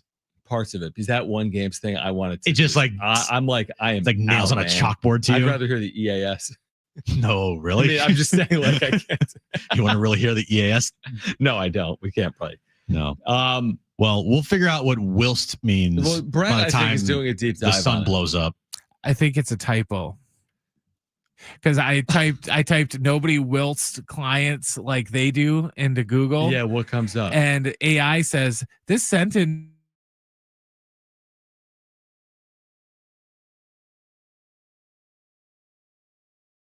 Go to their website and see what they're saying is. So I almost think that they meant too much wills, like they wills. You know, that's what it's supposed to be. But I have no idea. Okay. There was another typo the other day on a Carl's Jr. read that I Have you read and I ever was like, thought what? of bringing some of these issues up off air? Nope. Only on air, because I want everybody to know what we deal with and what I deal with on a daily basis, which is so easily fixable Sure, that Josh, it's not that hard. I decide to just complain about it instead of actually fixing the problem. Exactly. Yeah, you're right about That's that. exactly Yep. right. Hey, at least I'm honest. Cam Ward. Yes, Cam Ward. Good Is he transition. a lock to go number 1 overall? There's no draft day trades for the first overall pick. Not just number 1 overall. Is he a lock to go number 1 overall to the Tennessee Titans? I think as of right now, yes, unless something drastically changes between now and 5 p.m. tomorrow. Well, yeah, that's exactly right. And nothing I've seen has had anyone say that Cam Ward's not going number 1. Right. But they haven't officially said it, by the way. Do they have to officially No, say but it? there are teams that have absolutely said it in advance of a draft, right? There Phone have been, call, yeah. This is our first pick. We've made it clear to the agent. Right. We will pick this play. And maybe they have behind the scenes. They just haven't publicly yet. They might tomorrow. Mm-hmm. They may say now, hey, he's going number 1. They've talked. He's going number 1. Now, I think one of the more fascinating things that is coming out of this draft right now actually happened today. What happened today? Tom Pelissero. You know who Tom Pelissero is, right? Are you going to tell me about Ashton Genty? I'm not going to tell you about Ashton Genty. I'm going to tell you about Shadir Sanders. Okay. Tom Pelissero, NFL insider, reported today that Shadir Sanders, quote, had one of the worst formal interviews that a assistant coach has ever seen in their life. Here we go, though. The Wonderlic. No. It's not a Wonderlic. Yeah, but it's one of these it's like a smoke screen. Oh, it was the worst interview. You would never want this guy. It was an awful interview. Probably. Don't you think? Maybe. An interview the day before the draft is going to have him go spiraling down the draft. This is the full quote from an NFL assistant coach Okay, on listen. Shadir Sanders. I'm listening. Quote, the worst formal interview I've ever been in my life. He's so entitled. He takes unnecessary sacks. He never plays on time. He has horrible body language. He blames teammates. But the biggest thing is he's not that good. Wow. Anonymous, of course. Of course, anonymous. Means nothing. Do you think that's a pretty strong statement for someone to pull a smokescreen on? Yeah, but it's also anonymous. Right. I get it. You know, so it's like, there's no. Do you think the Giants are saying that because they really want him? How about this? Okay, so I'm looking at Yahoo's mock draft. Because, there's the CBS, there's the ESPN, there's the Yahoo's. There's a lot of mock drafts out there. There's like 50 million. But there is a mock draft from today. Nate Tice, Charles McDonald mock draft. Oh, right? I love Nate their Tice. mock drafts. Yeah, it's the And first I'm place like, I go looking, to I'm for like, I mock wonder, does drafts. Shador go second? Does he go fifth? Does he go third? How about this? Their last mock draft. Shador Sanders goes unselected in our final first round mock draft. Now, who is this again? Yahoo.com. Nate Tice, Charles McDonald. All right. Well, maybe it's because of that assistant coach that said this guy had the worst interview ever. Don't draft him. Maybe. Bucky Brooks had him dropping to 23rd today in his latest draft. I believe Bucky. What? I like Bucky Brooks. I thought this guy was going top 5. Maybe this. What does Will Brinson have to say about maybe it? this anonymous NFL assistant coach is onto something here. What do you think Will's going to say about that? We should ask him. Well, yes, we will ask him, John. He's going to join us coming up at 4 p.m. He is, to me, tell me if you agree, he's to me the story of the draft. He's absolutely the story of the draft because of everything that surrounds him. It's Dion. It's his last name. Now he's in quarterback. He's in the green room or he's not in the green room? He's not. He's not. Yeah, because he wouldn't allow. I could see why. Because everything becomes about him. Yeah. The second it immediately becomes about him. But they're going to be talking about him regardless. The second he's not taken, at some point, it's all going to be about Shador Sanders. The one thing I would say about that assistant coach, all right, maybe he did have a bad interview with the team, but worst of all, or whatever he said was like, he's just not good. I mean, is that accurate? Is that he's is good. that an accurate assessment? He's on his good. When you play? have a 70+ completion percentage in college football at that level. It's high level. Yeah, Yeah. you're not playing FBS teams. Pac-12 and Big 12 the last 2 years. Yeah. And the numbers do speak for themselves. His numbers are very good. They were. Now, Now he was under pressure a lot. Yeah, and that's kind of You know. been a lot of people's arguments is like he wasn't at Alabama or name another top school, Georgia, right? He was at Colorado with a bad offensive line and no running game. And he still put up some pretty gaudy numbers. You know, we talked to Sean Lewis and he raved about him the other day about how he is the best player that he's coached in college football. The whole country watched Deion's first ever game, the Colorado TCU game. Yep. It's a day game. TCU was in the national championship the year before. And Colorado was unbelievable that day. Their offense was like a perfect game for a pitcher in baseball. That's how good their offense was. That was Sean Lewis's first game as OC at Colorado. That was Shedeur Sanders' first game as quarterback at CU. So, like, everyone has seen it with their own eyes. Now, you can poke holes in anything. You know, oh, well, that TCU team wasn't as good. I don't care. Like, when you throw for 550 yards in back-to-back games against Big 12 opponents on the road, You're something, right? He's washed. It's all Deion. Okay, all right. I do though think, yes, you can be a good football player, which I think he is. Yeah. There's a lot that goes into. I agree with that. Being an NFL quarterback. Completely agree. And I think the things that stick out to me from this anonymous NFL assistant is the entitlement, the throwing teammates under the bus, which he did at Colorado, his stubbornness, right? Like those things would worry me with Shedeur for sure. And his father.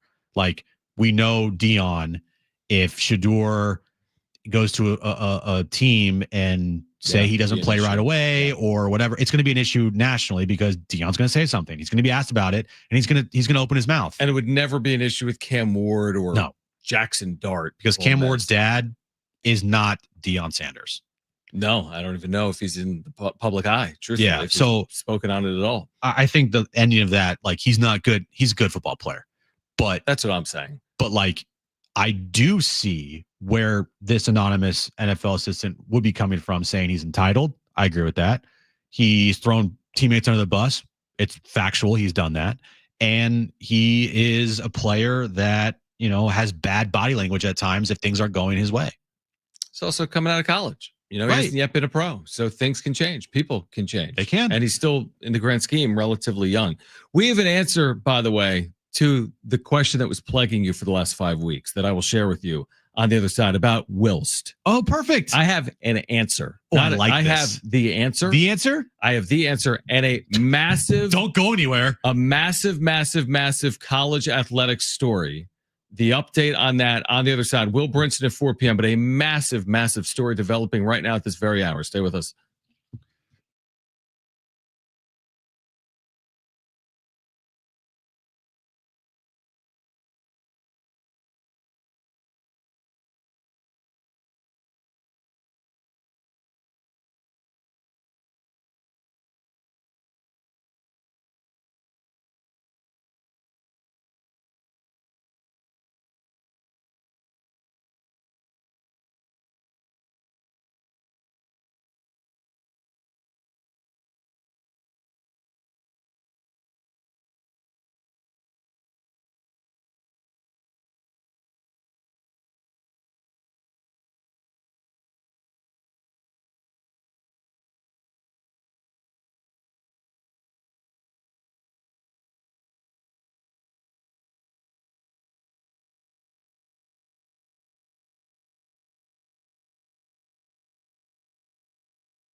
All right, Jim, why don't you tell our listeners, because you paused the show essentially because of this live read. Nobody wills clients like we do. What's the answer here? So I want to give a thanks to Ken on Thank you, X.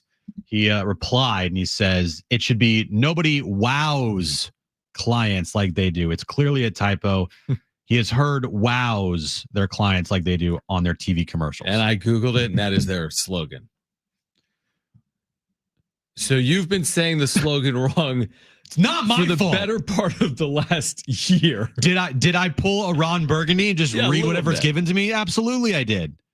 But you know what? I'm with you. Maybe the update people, the reads. I don't know. The total traffic T people need to figure out and make sure their reads are right. You know what the difference is? Ron Burgundy only read "Go Blank Yourself, San Diego" once. He didn't read it every day for 3 5 weeks. months. I read it every day, and there were some days, John. Yeah, not even- well, you would look at me off. You would turn your mic off and be like, "What does this mean?" I know. Dude, I don't know. There were some days I just Yeah. wouldn't even read that part.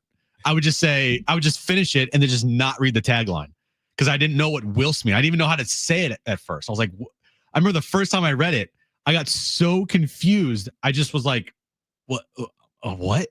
I just froze. I don't know. What to Nobody say. wows clients like Just they write do. down wows because that's going to come up I again. can't. But I mean, put it somewhere. Make a mental All note. right, so I'm going to You know look what I mean? right now. Seriously. Hold on. So I'm looking. No, don't.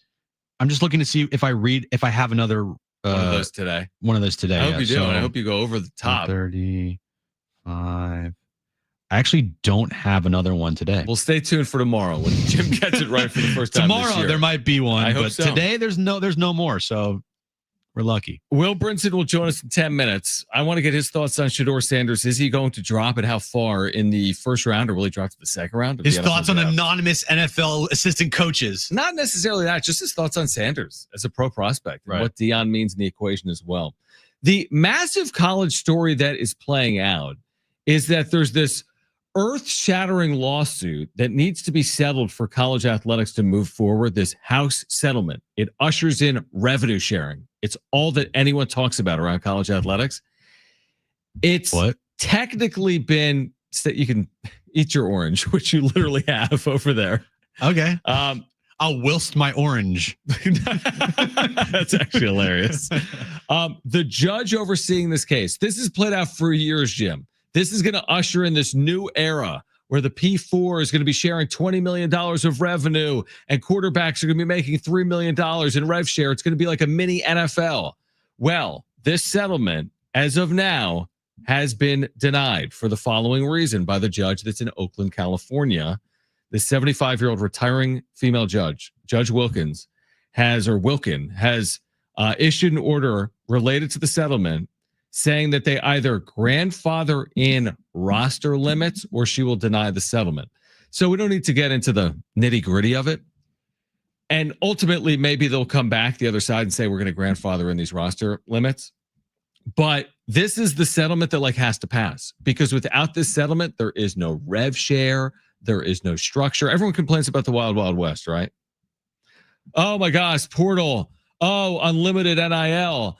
Who will ever get control of it? Well, this to some extent is supposed to get a hold of it. It's called the House settlement. It is a landmark case in the history of college athletics. It goes all the way back to the O'Bannons in the 1990s. Jim, just go eat your orange. I was gonna This say is the problem. Hold on. Can I make a point? No, sure. You got the floor. I'm not going to make the point. The problem with you is I can't have this type of conversation with you. You know how many topics I intentionally avoid per day? Now you probably do the same with an NBA topic. Yes.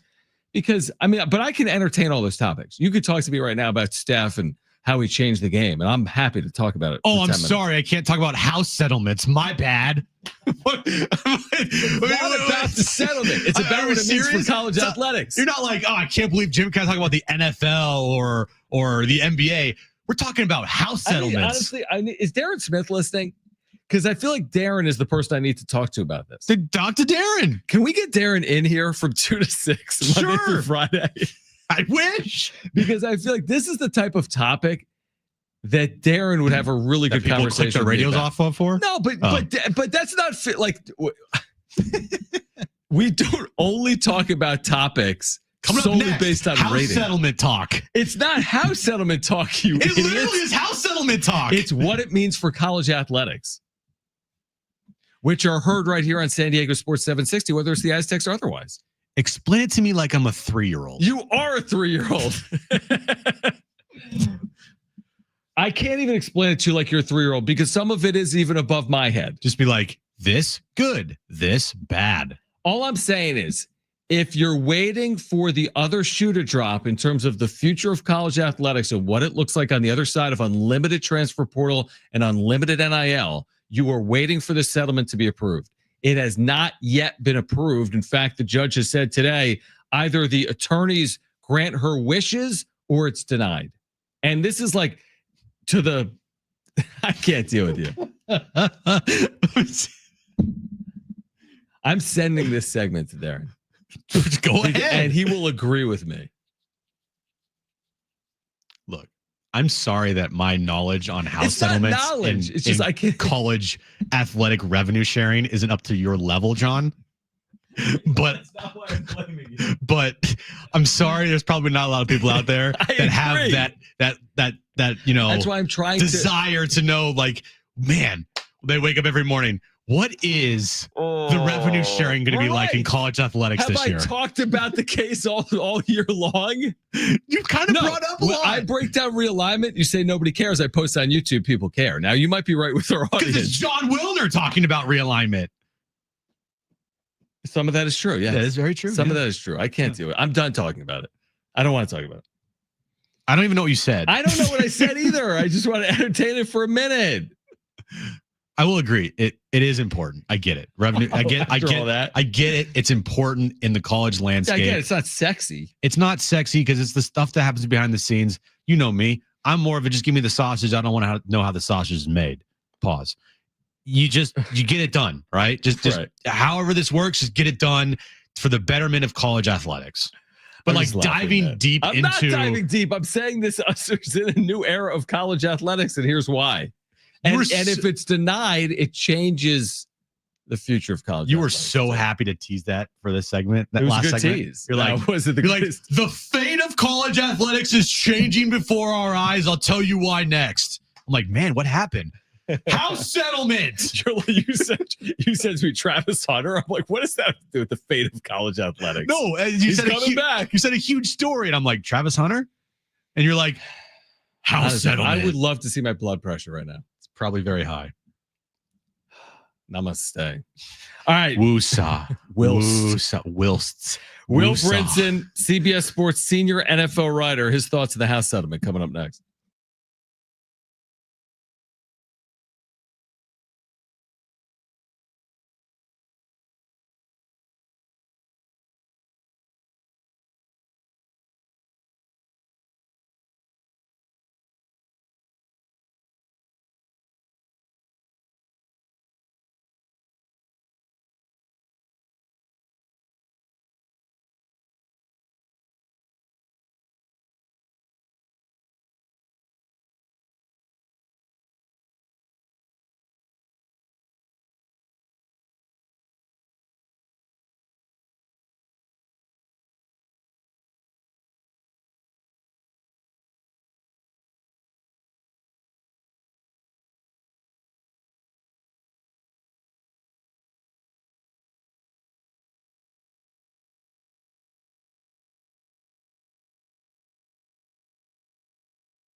All right, this update's brought to you by Summit Racing Equipment. Padres, they got shut out today in Detroit 6-0.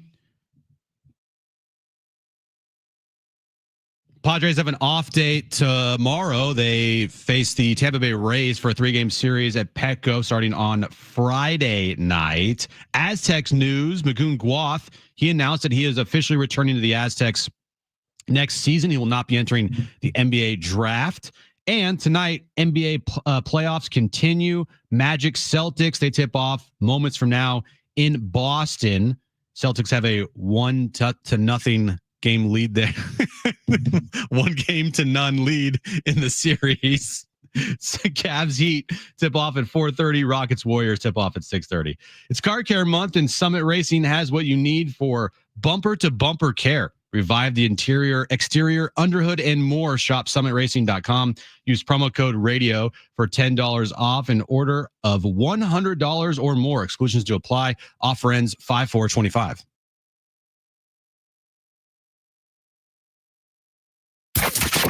Getting you all set for that drive home. Let's just start the show. Here's John and Jim. All right, San Diego and Southern California, what's going on? This is hour 3 of John and Jim. Will Brinson, senior NFL writer for CBS Sports, will join us momentarily as the draft is just 25 hours away. We'll get his thoughts on Cam Ward and Will Shedeur Sanders drop, Ashton Genty, and more. It'll be good to have Will back with us for the first time since the end of the NFL postseason. Will Brinson, he's not in Green Bay. No, he's not. He said he's not in Green Bay, unfortunately. But that's okay. You can still cover the draft from afar. You can cover the draft wherever you are. Yeah, absolutely can. Yeah. So Will's going to join us here shortly. If you missed Mike Schilt following a Padres loss, you'll hear that coming up at 4:30 as well. But again, we are just 24 hours out, and it'll be round 1 of the NFL draft tomorrow. You're going to be able to hear some of that, by the way, right here. We're going to have some of those first few picks coming in. You'll hear that. We'll go to the podium. You'll hear from the commissioner. Remember, whenever I say that, I always think back to the COVID draft when, was it like Goodell, getting drunk? He was getting tipsy at the end of the draft. He was just sitting in some shit. Who cares? 25th. He's like, Bears, whatever. Whatever. Bears traded. Do you remember that? It was lax. I think he's calling you right now. Yeah, I think he's calling there. Here we go. Yeah, so our phone lines, when we call out, it shows a block number. So it's like people are like, oh, is that? I didn't realize that. Or it shows a weird number. Yeah, it doesn't say I Heart San Diego or whatever. Yeah. All right, so we're gonna connect with Will Brinson again. The NFL draft will get underway tomorrow evening, 5:00 Pacific, from Green Bay, Wisconsin. For the first time ever, there's always intrigue. Will we see draft day trades? What's the top of this draft look like? It's great to have Will Brinson, CBS Sports senior NFL writer, back with us on John and Jim. Will, before we get to the draft, thanks for hopping on. Hope everything's gone well since the end of last football season. Yeah, I hope everything's good with you guys. We got a little spring break action here, so I'm headed to my parents with my son after I'm making some pizza tonight, and he yells at me while I'm on the radio. Perfect. That sounds like we love it. That's how you should be getting ready for tomorrow's first round. All right. So it's interesting to me because are there concerns here with Shedeur Sanders? We're hearing some of what coaches, this happens every year. Anonymous coaches are saying this, or, maybe it'll play out one way or another in the NFL. What are your expectations when it comes to Shedeur Sanders tomorrow night? We're going to hear his name called, right? Maybe. I don't think it's a guarantee at all. I know that the Tom Pelissero piece that was specifically being referenced, I think, and maybe it was other people. But there's a lot of negative buzz surrounding Shedeur right now, specifically with I think how interviews went. And I don't think look, I'm not saying that I know anything firsthand from any interviews that I heard about, but I don't think it's that crazy to suggest that Deion Sanders' kid might be a little sort of, entitled, enthusiastically. Enthusiastic. I don't know what the phrase would be, but that he would have confidence coming into an interview, right? And so I it's weird. I don't think I like Jackson Dart better than Shedeur. I bet Shedeur's over on a draft prop today after it moved. It was 8.5 and fell to 21.5. and all Wow. this news. I still bet the over at 21.5 at plus money. The over 8.5 was like minus 300, so it really wasn't worth betting. If you look at the teams that he could possibly go to, right? You have let's start with the Giants at 3, right? They've been heavily involved with Shedeur Sanders. That's a pretty big risk to take at 3. As I understand it, Brian Dable, who isn't technically making the decision on who to draft, but certainly has input in it, likes Jackson Dart better than Shedeur Sanders. You go to the Saints at 9.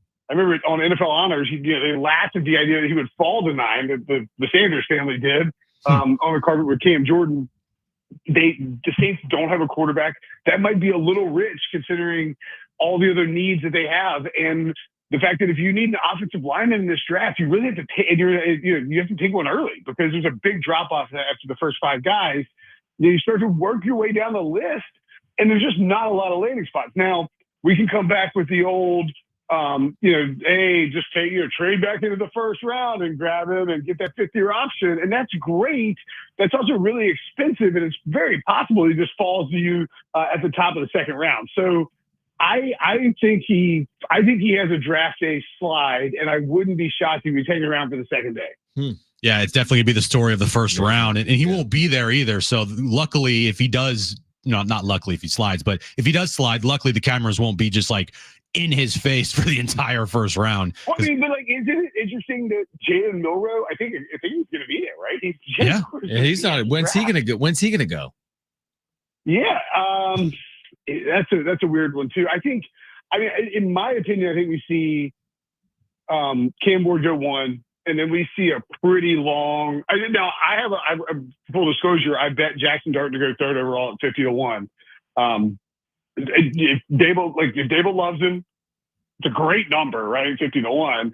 If you're the Giants, or the Saints, or the Steelers traded away their 2nd round pick, it's a lot harder to go up and get somebody than you would think. So I don't know. I just think if you're the Giants and you think Jackson Dart is the guy, and you're going to get fired if you don't find a quarterback and you don't show up in 2025 with a quarterback. Because if you draft a quarterback and he looks good, but you only win 4 games, you're not getting fired. They're like, hey, they found the guy. Let him coach. Let him run the team. Right. So I'm not saying they take Jackson out there. I just think if you think the Saints like him, which apparently they do as well, and you think the Steelers might be interested, you can't really afford to not go after somebody. And the same thing applies to Shedeur, but I think the bust potential for Shedeur is so much bigger that so it wouldn't shock me at all if we saw Cam Ward go 1 and then a long drought on quarterbacks. Yeah, it's going to be the story of the first round potentially. Travis Hunter, he's a guy that a lot of people view as potentially the best player in the draft. Where do you stand on Travis Hunter as far as that narrative goes? He's a stud. My buddy Pete Briscoe did his what they should do mock draft and actually said that the Titans should just stay at 1 and take Travis Hunter 1st overall. Wow. I don't think it's like that crazy an idea. It obviously depends on, and it shouldn't, but it does depend on where you stand job security wise. If next year's draft class is that much better and Travis Hunter can be, he's been comped to Justin Jefferson, which is ridiculous. If he can be that type of player who also plays quarterback, I would take my chances on a quarterback next year in what is, almost like from a consensus standpoint, a better quarterback class. So, I think Hunter's a stud. I think part of the problem for Shedeur Sanders is he had Travis Hunter to throw to, and that made life look a little bit easier. And they won against bad teams or didn't do great against good teams. Hunter to me, as I understand, the Jaguars have been trying to get up to 2. I think there's probably more teams trying to get up to 2 to get Travis Hunter. And I think it comes down for the Browns, more than likely, all right, do we stand pat and take Hunter? Or do we get an offer that blows us away enough that we would want to move out of number 2? Because otherwise that's where he's going if we believe that Cam Ward is going 1, which I think we do. And it feels like, these teams, whoever takes Travis Hunter, they're going to have to be okay with, having him go both ways, because that's what he wants to do. He has expressed that he wants to go both ways. Do you think that is going to work in the NFL in today's climate? I'm a little hesitant on it just because it's, you're not playing, were they? I don't even know what league Colorado's in. Were they Big 12? Big 12, yeah. Big 12, yeah. I mean, like, They'll be in like Well, he the played Big in 10 both, next but to year, your point, probably. Travis Hunter played in the Pac-12 and the Big 12 the last 2 years. yeah, exactly. I mean, I think what happens is you come into it with an open mind. You don't pigeonhole him into whether he's going to be a wide receiver or quarterback. If he wants to try to do both, great. But then if he goes out there and he looks like he's going to be a top 10 wide receiver in the NFL from Jump Street, you're like, look, dude, I mean, this is good for you and it's good for us. So just go be a wide receiver. I would guess that's ultimately what happens, and he just ends up playing wide receiver. But certainly talented enough to do both. And, I mean, you have to kind of be creative as a coaching staff. You want a coaching staff that knows what they're doing in terms of usage. You can't have him like. I like the Giants coaching staff, but you look at Malik Neighbors taking hospital balls. If Malik Neighbors is a cornerback as well, and he's out there just getting drilled play after play after play because of the offensive design and the throws from your quarterback. You can't expect that guy to just roll out to the other side of the ball on the next after the series ends and play quarterback. So I think you have to be a little if you're going to do both ways, you got to be a little creative on offense. No doubt about it. Yeah, because you got to keep him available, obviously, and he missed a lot of time 2 years ago. Will Brinson, CBS Sports senior NFL writer, with us right now on John and Jim. Round 1 is tomorrow. Is there any question in your mind who the best defensive player in the draft is? Is it Penn State's Abdul Carter? Yeah, I think it's Abdul Carter. And honestly, I think this is not like some unique take that I got, but I think it's what makes the draft really interesting is you have 3 guys, Cam Ward, and only because he's a quarterback and he's the best quarterback and the Titans like him. You have Travis Hunter, and then you have Abdul Carter, right? And those are the top 3 guys. It's weird with the Giants. And again, with the Jackson Dart stuff, the Giants have invested a lot already in the defensive line. Yeah, you could go just lean into his strength and try to attack that way. And there's at least some injury issues with Carter, I think. But like those are the top 3 guys when you add in the positional value. And after that, it is wide open. But yeah, Carter's a freak. And if he, somehow the Giants did something weird, or the Browns traded, I guess the Browns traded out and somebody's coming up for Hunter. But if the Giants did something weird or unexpected at 3, it would cause a pretty big shift in things, because at that point, the consensus and the market, markets have aligned on this, that the Patriots and all the buzz you hear is that the Patriots Will Campbell's their guy. They're gonna draft an offensive lineman. Not a surprise with Braves in town and how he, the Titans got built, even though he didn't draft, Lawan and Conklin with those first round picks, but. I would think that that's really how the draft could get totally shook up, is if the Giants did something different. Otherwise, if you're New York and you can't move out of 3, which seems like it's going to be tough to do because of the price, you have to basically decide, all right, do we love a quarterback enough to take him here? Or, because they, by all accounts, I think Diana Rossini reported they called the Titans a bunch of times, trying to trade up to 1 to get Cam Ward. If you're the Giants, you basically have to say, all right, do we like a quarterback enough to take him at 3, or do we just stay here and lean into our pass rush? Because there's a really steep drop off, I think, after those top 3 guys, just in terms of, you hear the old axiom, like this guy could go 5 or he could go 32. And that's just kind of where this draft is. It's not a quote unquote great draft. Does Ashton Genty make it past 12 in the Cowboys, or what's your take on Ashton Genty? Well, I don't know if you saw what happened in the last 24 hours with the rumor mill and the markets and everything. And, I've heard some, fairly reliable chatter as well. I mean, the Jaguars at 5 are a possibility. Now, there's also a possibility that the Jaguars and the Bears work some kind of trade where the Jaguars go to 10, take Tez McMillan, the Arizona State wide receiver, and the Bears come up to 5 and grab Genty. I think Genty is going to go higher than, even though he's a really good running back, like, we have this case like Bijan Robinson, Jahmyr Gibbs. I think we've kind of swung the pendulum back. In addition, we talked about it all season last year, right, guys? Derrick Henry, Barkley. Saquon Barkley, Josh Jacobs. Those guys did so well in their new landing spots that I think it's sort of back to being okay to take a running back earlier. And that is especially true if You have a running back like Ginty, who is just unbelievably talented, explosive, can catch the ball in the backfield, good blocker. I think he's, I mean, like, I don't want to say he's like a lock to be a top 10 pick, but I think it's a pretty close to a lock. And it's partially in part and parcel because of how this draft class sets up, where it's like, okay, if you need, if you're at 6 or 7 or 5 even, and you need an offensive playmaker, well, you might not be in love with, we don't have the Marvin Harrison, Malik Neighbors, Brian Thomas, the guys in this draft like that we feel really comfortable with at the top of the board at the wide receiver position. So I don't know. Go ahead and grab yourself a running back. And I think that will push him up inside the top 10. I don't think the Cowboys will have a look at him unless they trade up. And I would say he's from Jacksonville. It's always something to consider. I feel like it's always like Penn State guys always end up with like the New York Giants. It's in the area. And he's minus 150 to go 5th overall right now. So there's more than just smoke. Yeah, it's interesting. Absolutely. Well, we're looking forward to it. We appreciate you taking time. Again, the NFL draft will get underway tomorrow night. Enjoy spring break. Enjoy the pizza. Yes.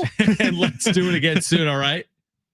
All right, boys. Talk to you soon. Great stuff. Thanks, Will Will. Brinson, CBS Sports senior NFL writer. Let's react to what he said on the other side. A lot of good stuff in there. If you missed Mike Schill postgame, Padres fall in Detroit. We'll share that with you coming up as well, John and Jim.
right, San Diego Sports 760 has 13 chances to win $1,000 every weekday with the bonus bucks giveaway. Every hour, 6 a.m. through 6 p.m. Listen for the keyword, enter it at sportssd.com. We'll hear from Mike Schild following a Padres loss in Detroit coming up in about 10 minutes. So it's now like officially official. We should be on stock drop watch, draft drop watch for Shedeur Sanders, as Will Brinson just told us. Say that 3 times fast. I won't. But Okay. Sanders, as recently as yesterday, the over-under on where he would be selected was 8.5 in the draft. And as recently as today, according to Will, is now 21.5 in the first round. And the way he answered my first question of like, he's going to hear his name called tomorrow. He's like, well, I don't know about that one. So that to me really is shocking. Like I'm shocked. I thought heading into tomorrow that Shedeur Sanders was a top 10 pick. Yeah, and you know the Travis Hunter as the best player in the draft talk. I feel like I'm going to have to like just lean into that and accept it. I think he is really good. I just don't know about the size. He's not, when he made the Justin Jefferson comp, Justin Jefferson is bigger than Travis Hunter. He's taller. He is taller than Travis Hunter. I'm positive. And if Travis Hunter wants to play both ways, yeah, how can you do that at his size? But hey, look, I will. Yeah, I know. Okay. I'll buy into that stock for now. But the Shedeur stuff is interesting, and man, did that Tom Pelissero report go this far? Because today that report came out, and all of a sudden now, as Will said, like 21 can't draft a kid. Yeah, maybe it did. Maybe there is real truth to it. And also, what Will said was like, "Hey, did he benefit? Did he benefit from having Travis Hunter? Like, did that make him? I didn't see it that way. Like, did Travis Hunter make Shedeur Sanders? Is that possible with one receiver? Travis Hunter is really good in college. He won the Heisman. But I think tomorrow will be fascinating if we get to 5 and Shedeur is not picked yet. Hell, if we get to 9, I think 9 was what Cynthia Freeland told us. Like, watch out for the Saints. If we get to 9 and they don't pick Shedeur, then the slide is on. Yeah. The slide is on. Well, yeah, even yesterday, to your point, Cynthia says, okay, look for him at 9. And now a day later, we're like, well, he might not go in the first round. I mean, that's a significant drop. Again, it'll be fine. Like, it's like, okay, yeah, he's not going to earn the way he would have earned if he went top 10, but that's going to be interesting to see where he ends up. It really is going to be fascinating. So Titans, Cam Ward not going there. Browns, Giants, those are the 2 teams. They both need quarterbacks. If he does not get drafted by either of those teams, Patriots, no. Jacksonville, no. Raiders, no. Jets? Yeah, that would be interesting, wouldn't it? Yeah, it would. Going to the Jets, how does that end? Not well. Panthers, no. Saints, Well, that's what Cynthia said, yeah. Bears, no. Niners, no. Dallas, no. Miami, no. Colts, Okay. Atlanta, no. Cardinals, no. Bengals, no. Seahawks? Tampa, no. Broncos, no. Pittsburgh? That's 21. Someone okay, I'm gonna make a statement, and you're gonna agree. He's getting drafted tomorrow night. You heard it here first. Yeah, when there's too many teams. You go through the top 21 picks in the draft, and I go, 6 teams need quarterbacks. Yeah, 6, and all of them are gonna pass on him because according to an assistant coach, he had a terrible interview. That's not the whole part of that. That's not the entire equation on Shedeur Sanders. It's not. Part of me though kind of wants to see a fallout if he does drop.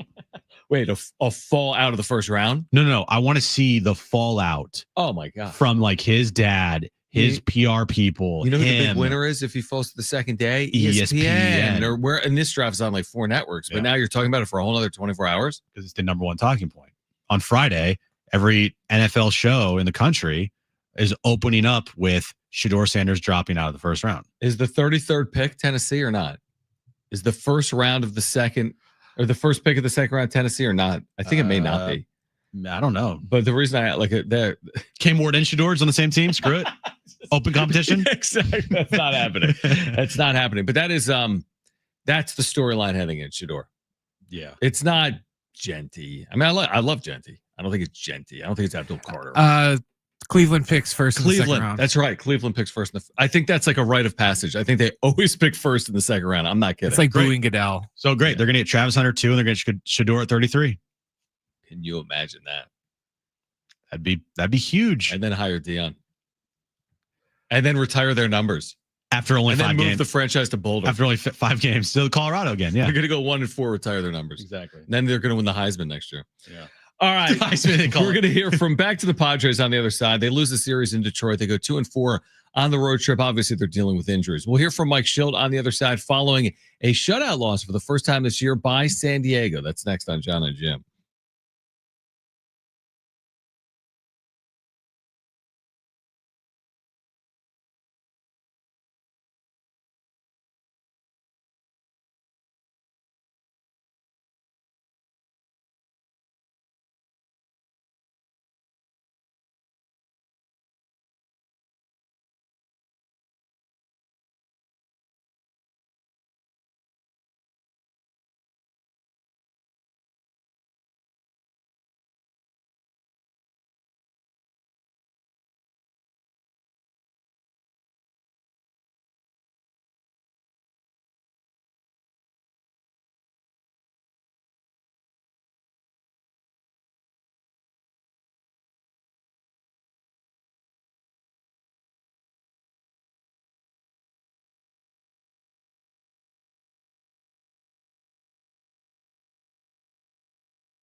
All right, this update's brought to you by Summit Racing Equipment. Padres got shut out today, 6-0 by the Tigers. They had a 2-4 road trip. They have an off day tomorrow before they start a 3-game series with the Tampa Bay Rays back here at Petco Park. NBA playoff action underway. Celtics leading the Magic 20-19 with 1:41 left in the first quarter there. Jason Tatum is out for the Celtics with a wrist injury. Cavs Heat tip-off moments from now in Cleveland for game 2, and then game 2 between the Rockets and the Warriors tonight at 6:30 in Houston. And Magoon Gwath, he announced today that he will officially be returning to the Aztecs, he will not be entering the NBA draft.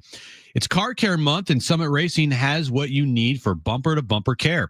Revive the interior, exterior, under the hood, and more. Shop summitracing.com. Use promo code RADIO for $10 off an order of $100 or more. Exclusions do apply. Offer ends 5/4/25.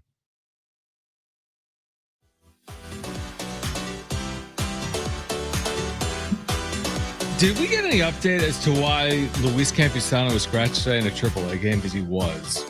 John and Jim, San Diego Sports 760. We'll hear from Mike Schild. I'm looking at this box score right now, and yeah, I mean, we've talked about what he's done offensively. He's been great in AAA. He was scratched today.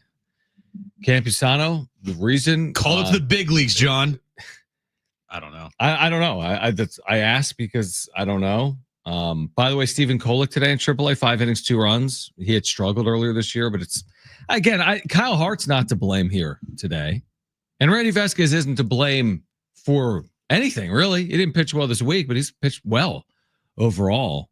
Kyle Hart pitched well enough today. Definitely 4 1/3, only 2 earned runs allowed, 6 strikeouts, 1 walk. Could have been way worse. 2 solo home runs. Yep. And was in crazy trouble in the first inning. Bases loaded, 1 out. Niebla comes out, strikeout. Yep. But you're right. So I mean, it's not on Hart. I'm just curious about Campy in general. They're dealing with so many position player injuries. Yeah. And he's hitting, and we've talked about this. I have no idea. Maybe there's a reason. Maybe he's sick. Maybe I have no idea. And their bullpen today actually looked like Hittable. Yeah, very hittable. For the first time. Looked mortal. Yeah, Morihone, Matsui. Both giving up 2 runs there. Morihone did not have a good outing today. 3 hits, 2 runs there. There's an inevitability to that. You're not going to have your bullpen go a full year and be invincible. That's impossible. And Morihone and Matsui have had really good seasons, but let's be real, they're also not the A team. Correct. That's not your 7th, 8th, 9th inning guys traditionally. It's Estrada, Adams, Suarez. Mm-hmm. That's your 7, 8, 9. Yep. And Morihone and Matsui are kind of like your 6th guys. Like the bridge to the 7, 8, 9. Yeah, are those guys, and they have been good. And really so good. has Wandy Peralta. Everyone's been good enough. Yeah. And today wasn't perfect. It'll happen. They get shut out for the first time all year, and they've shut opponents out 7 times. All right. So Mike Schild did catch up with the media this afternoon. Padres lose 6-0 today in Detroit. They lose the series 2-1. They're coming home to face Tampa on Friday. Here's Mike Schild. I mean, no history with him really. But gosh, he threw the ball exceptionally well. I mean, everything right there at the bottom, late on the plate, under on the plate, on. Worked the corners pretty well. So I thought he was tremendous. And now we're 25 games into this season. You guys have had a trying trip and a trying period. Then this would be maybe the first game you'd say, oh, that sometimes didn't look characteristic. What does that say about your team? I'm not sure how to interpret that question. I understand You it. guys didn't look like yourself for parts of the game today. You've never gone 4 innings without a base runner. You were a lot of quick at bats. But the point being, for 24 games, that hadn't really happened. Which tells you how impressive and how daggum hard it is in this game to do that. That's what it tells you. Okay. It speaks to how impressive that is to go that long without what you just mentioned. That happens pretty normally in a 3-game span. What did you think of Kyle Hart today? I thought he settled in. Torres got him, bases loaded. Was able to get a couple punch outs, settle in, get into the 5th, give us a chance. So, Rocky early, righted the ship. Had Jacob ready. They're going to go if we bring Jacob in for Malloy to Carpenter more than likely, and so. Malloy got him, but he gave us more than a chance to win a baseball game. The plays what he's done with his glove. I mean, obviously he had 2 hits today, but some of the plays he's made. What does he bring? What a valuable guy on this club. Great pickup. Clearly a winning player. Been in the league a long time. Helps you beat the other team in a lot of different ways. Great at bats. You're alluding to defense is elite, regardless of where you put him. Energy's good. Baseball IQ is legitimately off the charts. Does some things in the game, sees the game really well that don't show up in the box score, but show up in the box score and the results. So he's a really good player. That had a series of games without all the lefty bats that you normally have in there. How has that kind of affected the balance? How have you seen that kind of in terms of like who you have available off the bench and those kinds of things? Yeah, I mean, it's just we're very thrilled with the group we got. They've been giving us everything they got, been competing well. you know, so yeah, it's a little bit more right-handed balanced lineup, but that's what we have. And so guys we feel good about the bats we're getting and how to play the game relative to the situation.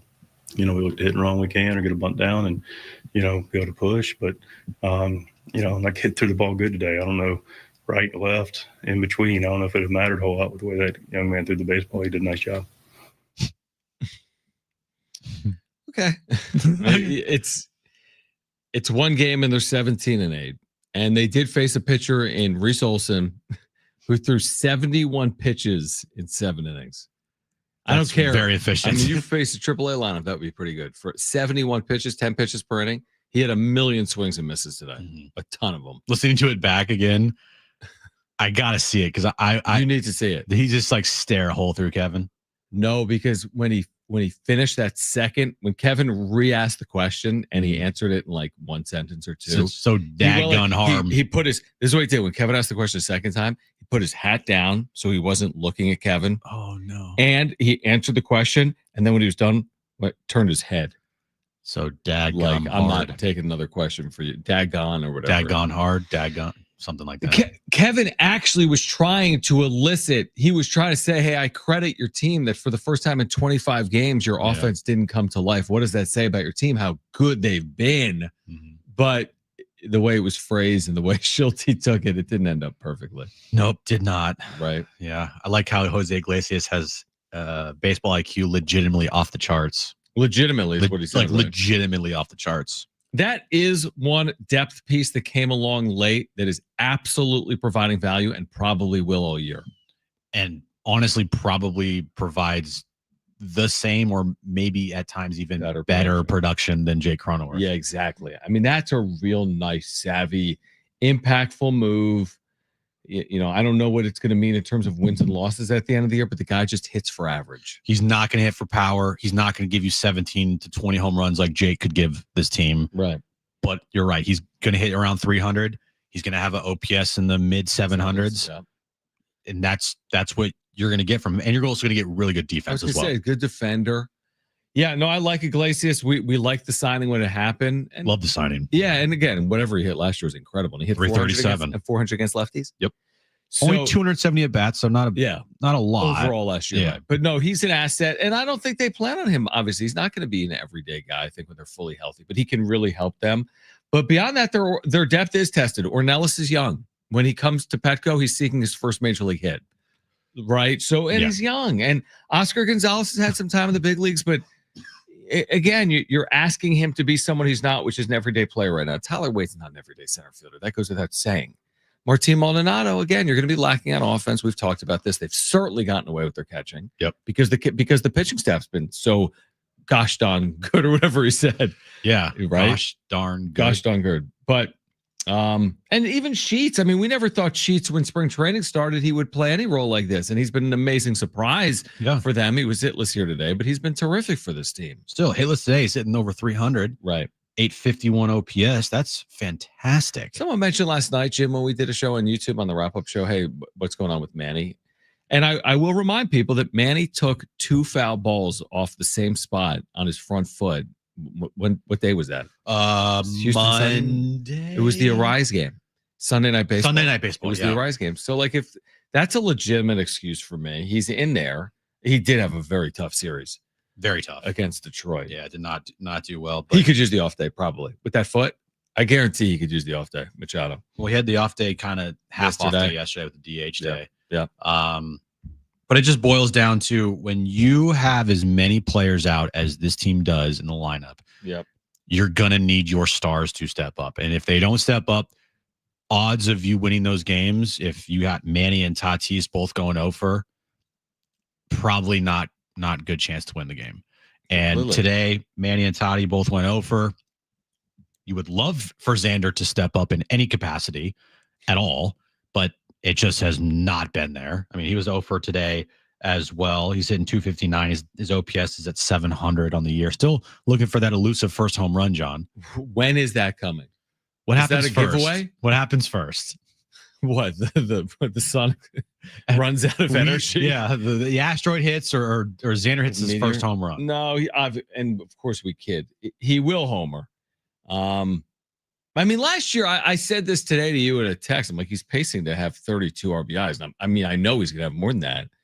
But then again, he drove in 58 in a full season here in 2023 and 44 last year when he was hurt. I don't know what to say about Xander. We've said all we can right now about Xander. I'm if he doesn't homer on this homestand, it's cash consideration time.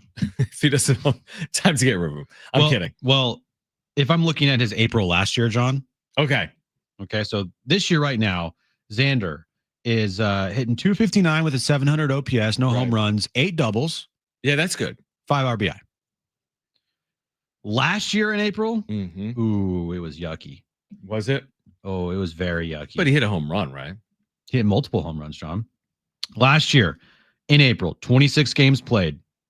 He hit 190 with a 537 OPS, 2 homers, 3 doubles, 7 RBI. Yeah. So honestly, well, it's not similar, but yeah. He had one good month last year.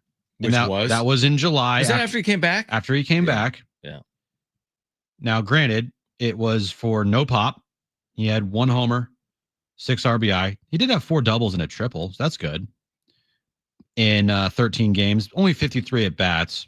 He did hit 453 with a 1,087 OPS, but every other month last year was subpar at best. And to start out this year, it has been subpar at best. Yeah, you're right. Long season in front of him, and hopefully he plays better moving forward. All right, we're going to give away a 4-pack of tickets to watch the San Diego Mojo take on the Indy Ignite May 3rd. That's at Viejas Arena. San Diego's Major League Volleyball team. Do not call now. We'll tell you how to win those on the other side. We're here until 6, the latest on the Padres, and also the return of Magoon Guath to the Mesa for the upcoming season. That's ahead on John and Jim.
All right, tonight, 6 p.m., San Diego Sports 760 as SDFC Midweek Live. You're going to hear from head coach Mikey Bars, as well as interviews with players and coaches. Find out the latest club and MLS information. This is hosted by Darren Smith, SDFC Midweek Live every Wednesday at 6 on your home for SDFC San Diego Sports 760. We'll give away these San Diego Mojo tickets coming up this segment.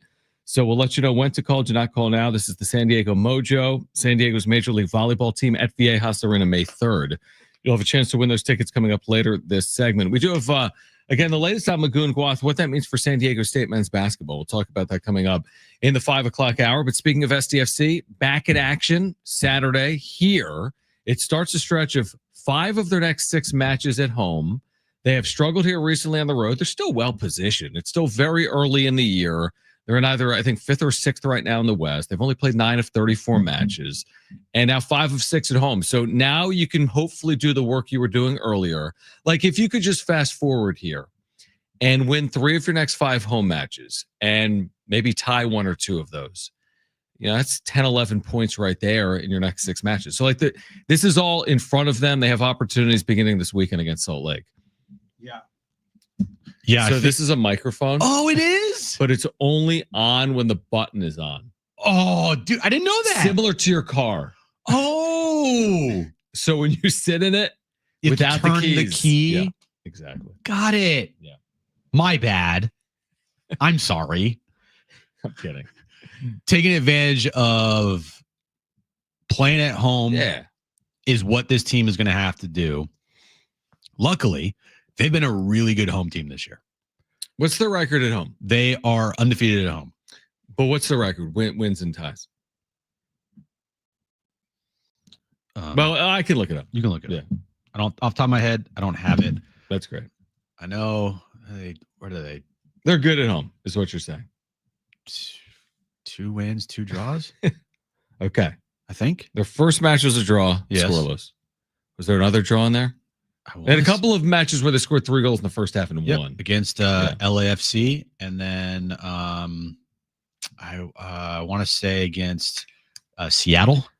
Okay, I have it. They scoreless draw, 1-1 draw against Columbus. Yeah, so they're 2 wins, 2 draws. 3-2 win and 3-0 win. Yeah, 2 wins, 2 draws. 8 points in 4 matches. Very good. Yeah. And you keep that, you keep up that pace, you're going to be looking real good towards the end of the year. Yeah, that would be 10 points in the next 5 home matches, and they have 5 of 6 at home. Yeah, and that would be really good. Mm-hmm.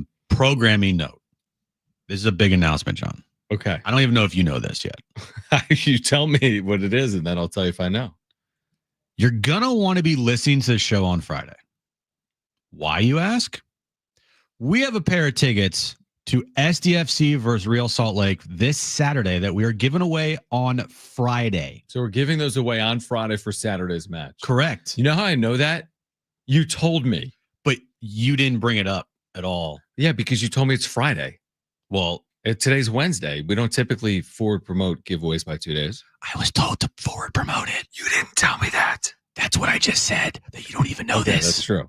Okay. So we'll give away a pair of tickets, Snapdragon Stadium, Salt Lake, San Diego FC on Friday's show from 2 to 6. Oh, yeah. You're going to want to be listening to maybe Friday's we'll show. Qualify some listeners throughout the course of the day, and then one of you is going to win a pair of tickets. Absolutely. Friday's show is a must listen if you want to go to SDFC's match I'm glad you told me on that. Saturday at 4:30 here at Snapdragon Stadium. I like that too. A little bit of that late afternoon day game. Wait a second. Sun will be setting. Yeah. Okay. So that's Saturday. Wait a second. What? I was going to say, I was confusing myself. Like, wait, 4:30, but yeah, 4:30. That's cool. That's good. It's very cool. First midday home match. Yeah. Sun. We'll set at some point, and maybe not. Maybe not, because the match is only about 2.5 hours long. We're like Will Brinson. Willie. What time is sunset in San Diego right now? You're like right. 7-ish. 7:25. No, the sun's not going to be down. Ooh. Because that'll be over by what? 6:30, 6:40. Yeah. 4:30 start. About 6:40ish. Yeah. Okay. Okay, I like it. Yeah. Can't wait till all the people say, I can't believe they don't have any. Oh, yeah, it's going to be overhangs. tough. 64. Oh, it's going to be tough to go out in the sun. Man, it's 64 degrees. Has anyone ever been outside in 64? Where's the shade? It's going to be 64 and partly cloudy. That's going to be tough. That's Those really conditions. Are they going to stop the match every 10 minutes for water breaks because it's 64? They might. They may have to stop that They might match. do that, In that kind of condition? you want to be very careful That's when tough. those are the conditions Yeah. that you're dealing with. That's going to be tough. a lot of water bottles on hand. Yeah. Okay. So Saturday against Salt Lake, we have tickets to give away. Correct. So be listening on Friday afternoon. Again, we'll continue to promote that Friday will be a special day if you want to go to the game on Saturday, where we have a pair of tickets to SDFC against Real Salt Now, Lake. let me ask you this, and I'll just look it up. Yeah, here's the deal. This is must win because I'm going must win. Yeah, must win. I'll tell you why. Salt Lake's 3-6, and you're getting them at home. Oh, must win. And didn't they lose at Salt Lake? They, I want to say yes. I think that's accurate. So they're -6 goal differential. Yeah, you got to beat Salt Lake on Saturday. It was Right? no, they won at Salt Lake, John. Okay, just kidding. They won 3-1. It was Okay, actually perfect. it was a game where they went down 1-0. I remember because this was senior Yeah. night for the Aztecs. They went Oh. down 1-0, and then second half they just put it on. Yeah. They scored in the final moments of the first half to go into halftime 1-1, and then putting up 2 goals in stoppage time at Yeah. Real Salt Lake. Remember that? Anders Dreyer? That was kind of, because I think it was senior night. But yeah, I do. I'm serious. I do. Yep. But the next two against Salt Lake, who's 3-6, Dallas at home, they're 3-3 must wins. I don't know if that's accurate or not. But again, when you start looking at like jockeying for positioning in the West, you want to give yourself some wiggle room. So you win some of these matches at home, you give yourself some wiggle room down the second half of the season. So because you gave me crap all year for going to an Aztec game, are you ever going to go to an STSC game? Well, first of all, you didn't even go to an Aztec game. I did, You went with Aaron. but that's still going. Aaron wanted to go. I forced her to go. Okay.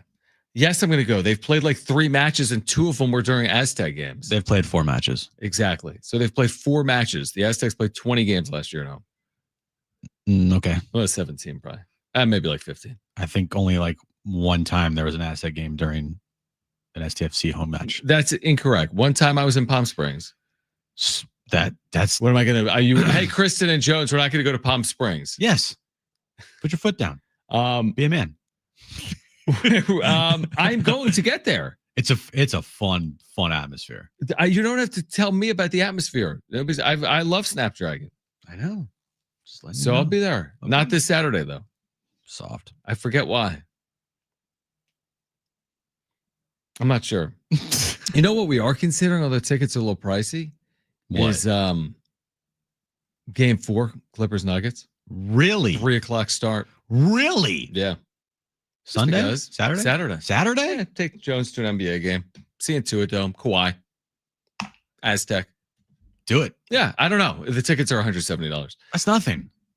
Okay, I says know. the guy not spending $170 on 3 My tickets. bad. Yeah. All right. On the other side, speaking of San Diego State, Magoon Guath, he's heading back to the Mesa. What does it mean for the Aztecs next season? But we promise you these tickets. Call right now if you want a 4-pack, a free 4-pack of tickets to watch the San Diego Mojo take on the Indy Ignite. This is May 3rd at Viejas Arena, San Diego's Major League Volleyball team. First caller to 877-767-4760 is going. A free 4-pack of tickets, 877-767-4760. Call right now. We have those SDFC tickets to give away later this week. On the other side, Magoon Guath is back. What does it mean for San Diego State men's basketball? That's next.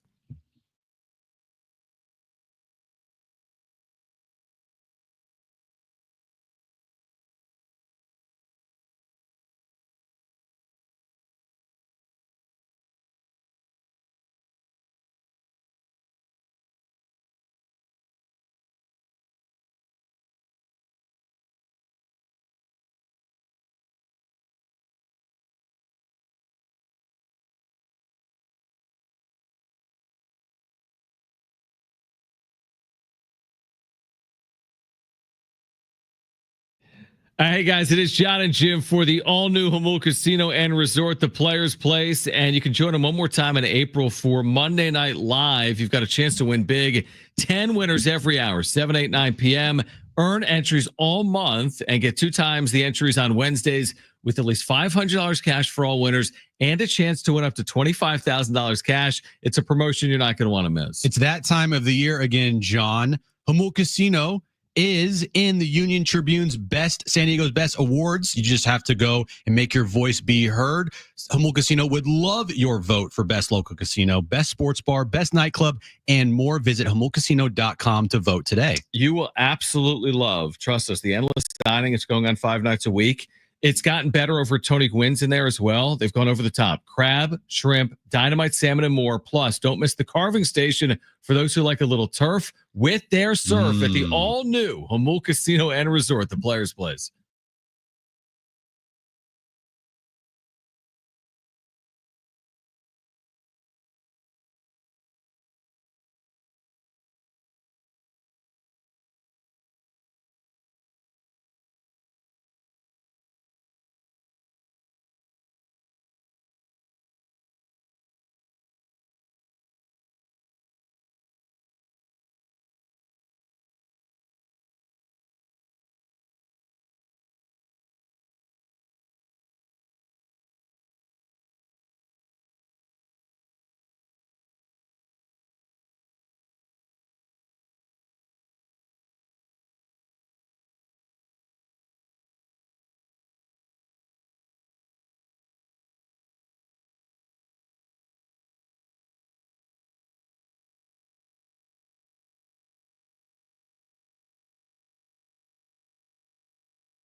This update is brought to you by Summit Racing Equipment. Padres, they got shut out today in the final game of the series with the Tigers. They went 2-4 on the road trip. They have an off day tomorrow before they start a quick 5-game homestand. First up, Tampa Bay Rays for a 3-game series starting on Friday night down at Petco Park. Moving on to NBA action, playoff action, Celtics and Magic game 2.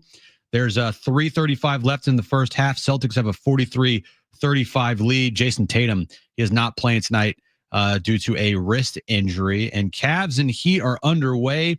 3:42 left in the first quarter. Heat have a 16-14 lead over the Cavs. And then the Rockets and Warriors tip off at 6:30 for game 2 there.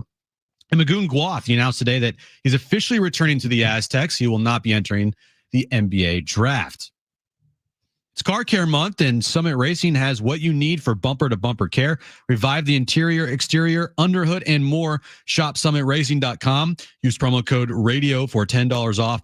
An order of $100 or more. Exclusions do apply. Offer ends 5/4/25. Getting you all set for that drive home. Let's just start the show. Here's John and Jim. All right, San Diego and Southern California, what's going on? This is the final hour of John and Jim. We are here until 6. We're reacting to the Padres falling in their final game of a series in Detroit. They lose that series 2-1.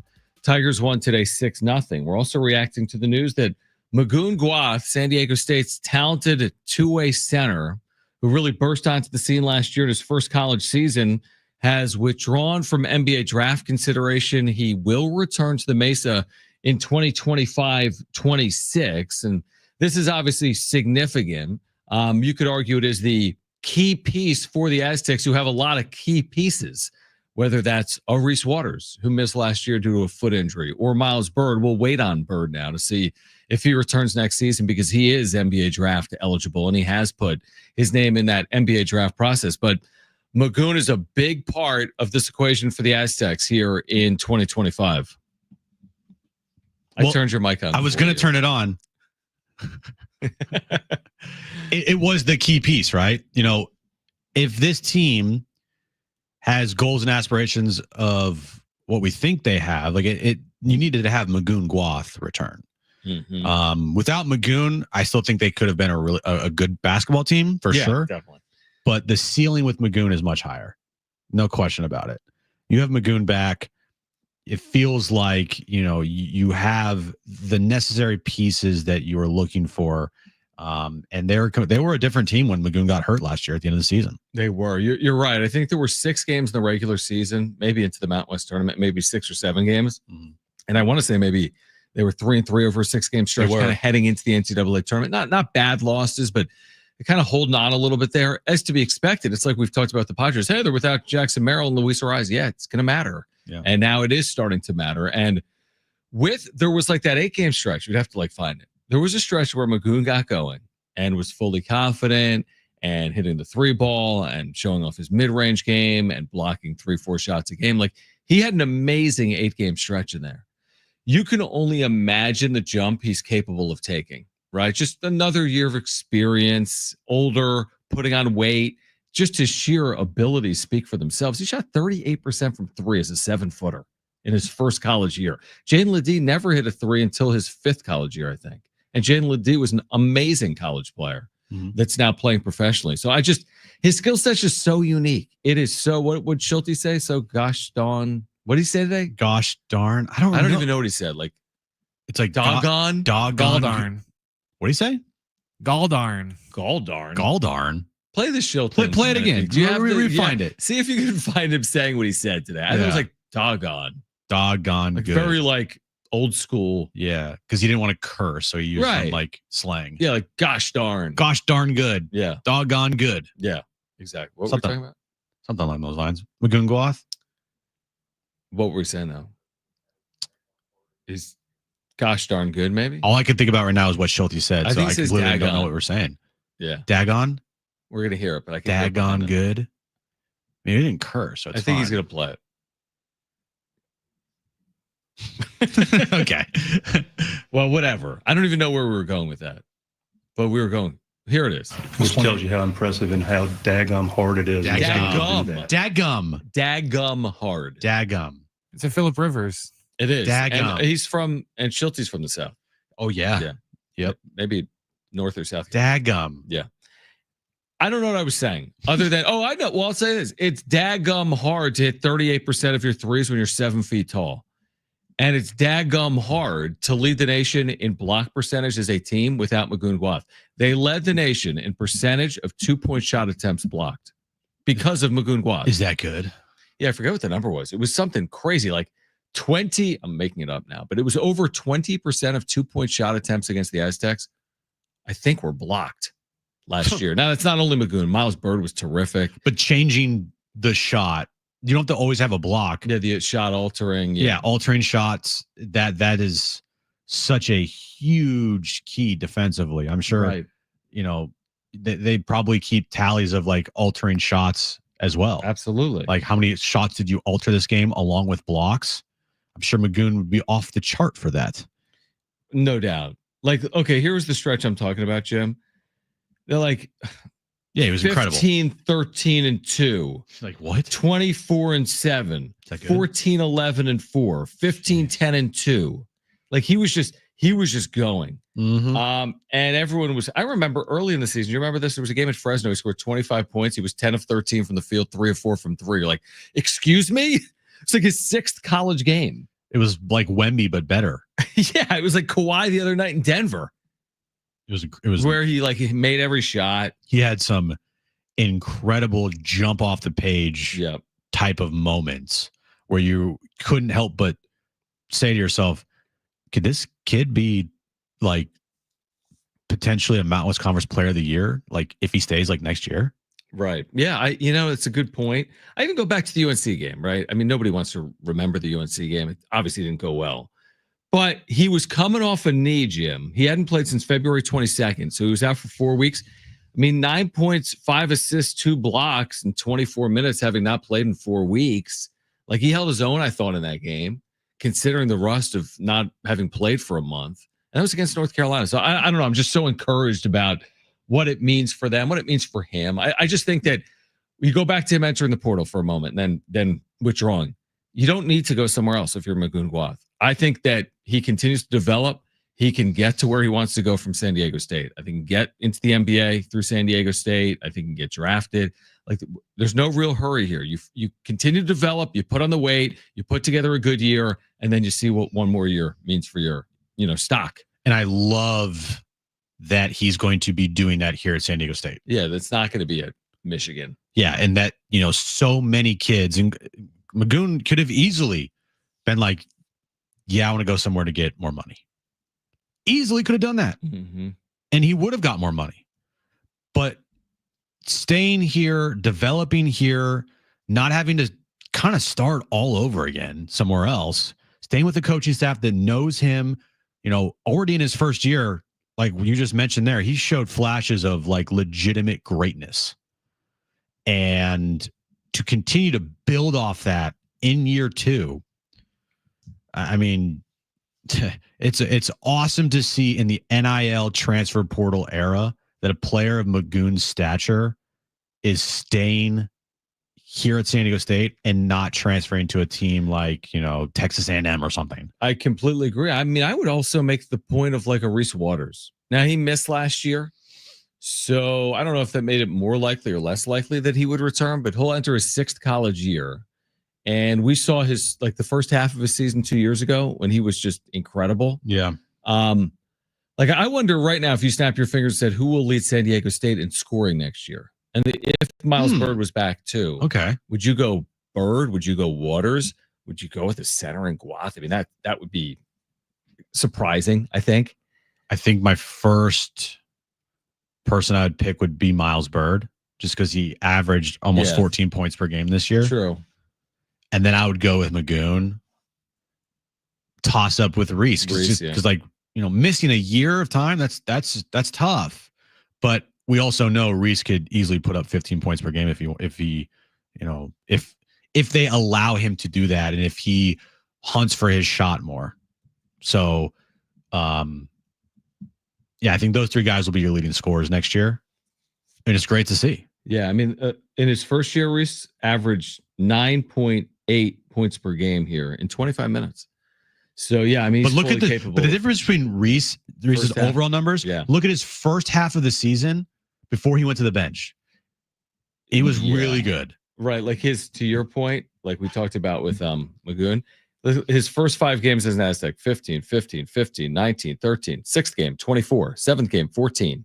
Yep. Games 9, 10, 11, 11, 11, 15, 22. And you're right. He went to the bench and that changed later in the year. He's going to be starting, obviously. Yeah. As a 6th year senior. But I would look at the first 10 games of his time here with the Aztecs 2 years ago as to hopefully that's the guy the Aztecs get next year, instead of the guy towards the end of his season 2 years ago where he almost lost his confidence, it looked like.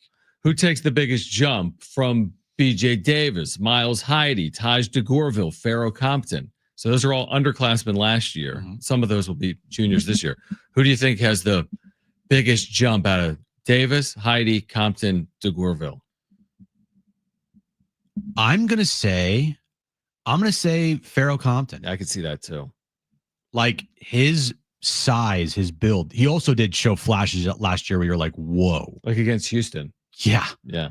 Just a big body down low. He is physical. The one problem with him is because he's so physical, he might kind of shy away from it at times, and that's going to hurt him because he can't shoot free throws. So like if he can get his free throw percentage up to like 60%, right? Yeah. Then his game's going to open up more. Yeah, I agree with that.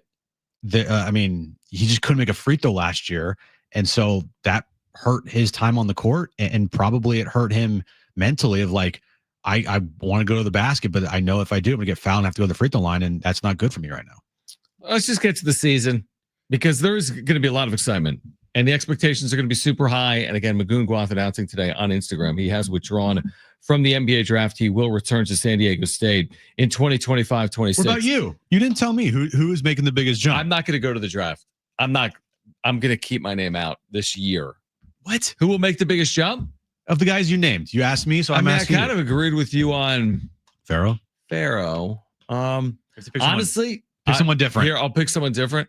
I think Miles Heidi's going to have a huge year. Oh. I think he's going to do all those things you want out of a big man.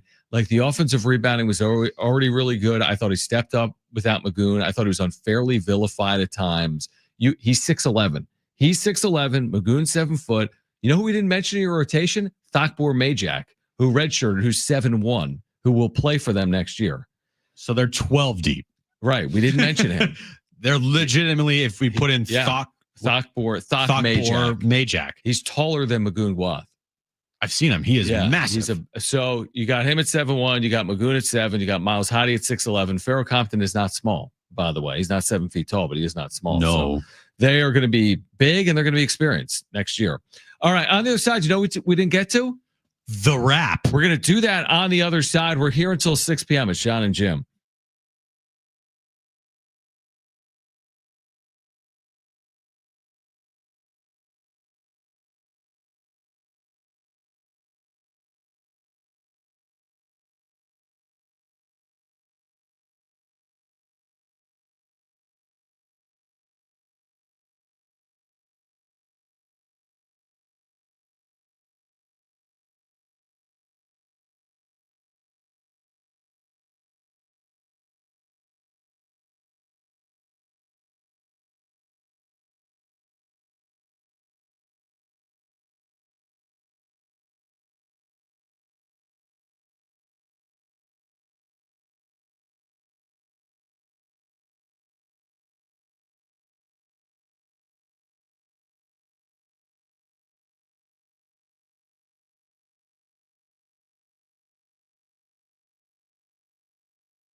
All right, we're back on the air. San Diego Sports 760. How about that for bumper music? That was my favorite bumper music ever. I was, when we're like staring here, we know the ads are over and we know the bumper music's coming back, and I'm like, oh, it'll take 1 to 3 seconds. That's like 3 to 5 seconds. I look up and I see Brett. I'm like, all right, we're just back. The mouse battery died, so I'm looking for a AA battery. Oh, 'Cause great. otherwise- The one thing that is holding This back us back is a mouse a battery. pesky mouse battery. Mouse I remember battery. those days. Well, because I can't push play if the mouse doesn't work. There's a battery right here. Is it a AA? Yeah. Yeah. Need it. Yeah. Give it to All right, Marshall. Marshall's coming in. Give him the other. Is there another? What, you use that? I don't use it. Yeah. Okay. Oh, you want the other mouse? Is there another mouse in here? There's only one AA battery though. Right. I only need one. Okay, you're good. There you go. Give That's him my issue with the wireless mouse. that it needs. Like, you yeah. love them in theory until you don't. Well, when you need a battery, if it like dies on you, that's a problem. That's why I like cords. Like a cord. What's the word? A cord mouse. A cord mouse? A corded mouse. Yeah, but those also A don't- wired. Yeah, it's like, Wired mouse. it's like tangled up, and yeah, no, you're right. You're right. you can't like you can only have a certain like. But dude, I haven't used a mouse in years because with a laptop, I never use a mouse with a laptop. No, never use a mouse. It's been a good breakdown. Very good breakdown, everybody. All right. We typically get to the wrap of the 4 o'clock hour, but are we prepared to get to it right now? Let's do it. Time for the wrap. Presented by Sombrero Mexican Food. Check out their website at sombreromex.com. With Magoon officially returning, will the Aztecs be preseason favorites in the Mountain West? Yes, I think they'll be preseason favorites in the Mountain West. I think they're going to be a top 20 team in the AP polls to start the year. Maybe as high as 15, as Mark Ziegler has said that he might put them at. Mm-hmm. Yes, they'll be the preseason favorites in the Mountain West, unless I'm missing a team like Colorado State or Boise State. Boise State. No, I think they will deservedly be the preseason favorite based on getting to the tournament last year and essentially reloading and bringing a lot back and adding some nice pieces along the way as well. So, yes, I do think that is an accurate statement that San Diego State has a very good chance to be the preseason favorite in its final year, by the way, in the Mountain West Conference. Next question. I'm just going to read it how it is. How excited are you for the Hall of Game between the Chargers and Lions? The Hall of Game? Hall of Game. I can't wait till the Hall of Game. Yeah, I've always liked the Hall of Game. The Hall of Game They play is in a narrow hallway. must-watch event. It's the Hall of Fame game. How excited are you for the Hall of Fame game between the Chargers and the Lions, July 31st in Canton, Ohio, that was announced earlier today? It's so funny because you sent me that this morning. And we were I said lead. obviously we're joking. The lead of the show. But there was a time when I was the lead of 10 years ago. like when I first started here and we had what was called the Chargers Power Hour. Yeah. You remember that, No, Brent? I know. Oh, yeah. I know. So we had a show from 3 to 7. I think that's what it was. It's 6 to 7. Yeah, it sounds like more than an hour, 4 hours. My incarnation of it was this 6 to 7. But that was Community dinner. I was here before you, Brent, and before you, Was it 3 to 7? Joe? it was a 3 to 4 hour to start the with show. like Judson, right? With Judson and Costa to start the show every day because we were on Fox Sports San Diego and it was the Chargers Power Hour. So we literally started our show at the Chargers Power Hour. Right, well, Chargers flagship. Yes. Correct. And then we would go into the regular show after that. I have an idea. No. Why don't we do that again? Nope. I'm kidding. Maybe it was So- 2 to 3. Was whatever it was. But here's what I would say. Like you said, okay, wow, there was a time. But that's getting further and further now because, I mean, that's like 9+ years ago Yeah. that was happening. But it's wild to think that in my early radio career, It was all that was literally what we would spend our entire show talking about is well, the this Hall of draft. Fame Would we game. be talking about the draft, do you think, tomorrow? oh my God, the Hall of Game. The Hall of Game, too, we'd be talking And then about. we would have a draft party. We would have people down at Chargers Park. We would, Dude, there are sports stations in this country that only cover the NFL. Yeah. In big cities. There's like Bronco talk, Raider talk, and like 24 hours a day or whatever it is. 365 days a year, their live shows only talk about the NFL team. I saw someone. They're not talking about the Rockies. No. I don't think they're talking about them on any station. Saw a tweet from somebody that worked in Cleveland. Yeah. Or I don't even know they worked in Cleveland. Whatever it was. It was like Cleveland Sports Talk Radio. And it was like NFL draft. Of course. And then you got the Cleveland Guardians and then the Cleveland Cavaliers. And there's just like all they would talk about would be the NFL draft non-stop. I will say this, not that anyone really cares. I think people would prefer to have the Chargers never leave than John Schaefer on the radio. But I don't think I ever would have even ended up probably in San Diego if the Chargers were here. No, the show doesn't exist. There is no world in hell. No. Or doggone or whatever where this show would exist. We're so like kind of baseball centric. Anyway, what was the question? No, I'm not excited for that game.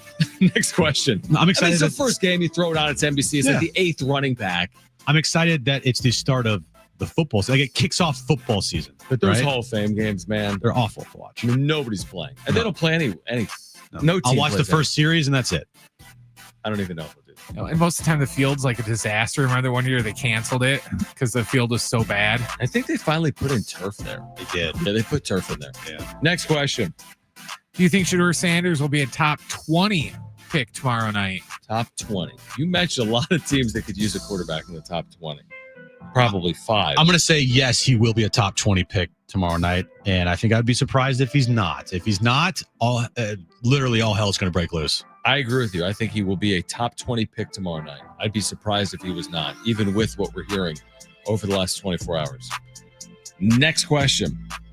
How many home runs will Xander Bogaerts hit this season? It's rhetorical, 0. Put the over-under at half. No. A half home run. He had 11 last year. He was hurt. I'll put it at 11. I'll say 12. 12, yeah. That's fine. Again, it's not like it's only about his home runs. It's not.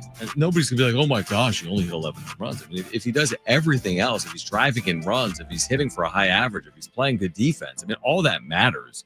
He's not here to hit home runs. Like, this isn't, I don't know, Aaron Judge. You couldn't have brought Aaron Judge here and have him not homer. Have you been seeing what Aaron Judge is doing right now? He's been red hot. He's been amazing. Yeah. Hold on, let me pull this up. Well, we here. talked about him with Toddy, I think, earlier in the week, right?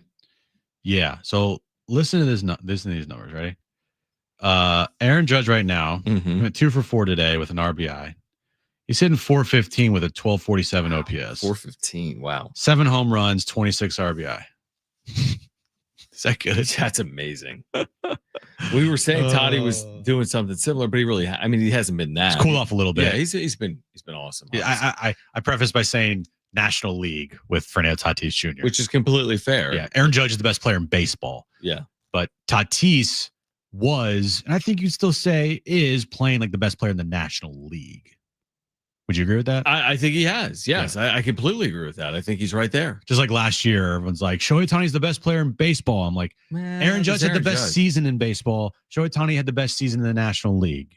Yeah, and he had the gaudy. Again, I thought people got infatuated with the steals. They did. And that was my only real knock. I mean, his offensive year last year obviously was amazing. Forget about the steals. I know. Ohtani put together an amazing year. That's all. And likely last year, I don't know, what's the start Ohtani's gotten off to? It's been good, but it hasn't been out of this world, right? Actually, John, it's not been as good as you would think. So Okay. I actually was looking this up. Yeah. I didn't happen to want to look it up. I just saw it by chance. Ohtani this year. Yeah. Guess what he is hitting? Just give me his numbers. 259 because of how you said it. 259 with 6 and I did look like a week ago. His RBI numbers are low. 259 with 6 and 15. 267, 865 OPS, 6 home runs, 8 RBI, 5 stolen 8 bases. RBI. Yeah. Him and Xander hanging out. I'm doing podcasts. They might be. 8 RBIs. Yeah, well, he's the leadoff hitter for the Dodgers. Okay. Tatis has doubled him up in RBIs. By the way, the Cubs are leading the Dodgers 3-2 in the top of the 5th inning in Chicago. So where are we right now with are the Dodgers a game or a game and a half behind the Padres? Dodgers are a half game behind the Padres in the who will be at the top of the standings after April 20 countdown. whatever. Yeah. Okay. All right. More on the Padres. On the other side, they fall in Detroit. Injury updates from Kevin Acee we'll share with you on the other side, plus Jim's back page, John and Jim.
All right, this update's brought to you by Wendy's $5 Biggie Bag. Padres got shut out today, 6-0. They went 2-4 on their 6-game road trip. They have an off day tomorrow before they start 5-game homestand against the Tampa Bay Rays and the San Francisco Giants. First up, the Rays on Friday night here at Petco Park. NBA action right now in the postseason. Celtics, they're leading the Magic 56-49. 10-10 left in the third quarter there. Cavs are up on the Heat now, 59-44 with 4:10 left in the first half. And then Rockets Warriors, they tip off at 6:30. And Aztecs news of the day, Magoon Guath, he is returning to the Aztecs. He will not be entering the NBA draft. You know what's better than a limited deal, John? An unlimited deal, like the Wendy's $5 Biggie Bag with a JBC 4-piece nugs, fries, and a small soft drink, because the best time for fresh, never frozen beef and applewood smoked bacon all the time. Duh. The best deal, got to be Wendy's. U.S. price and participation may vary.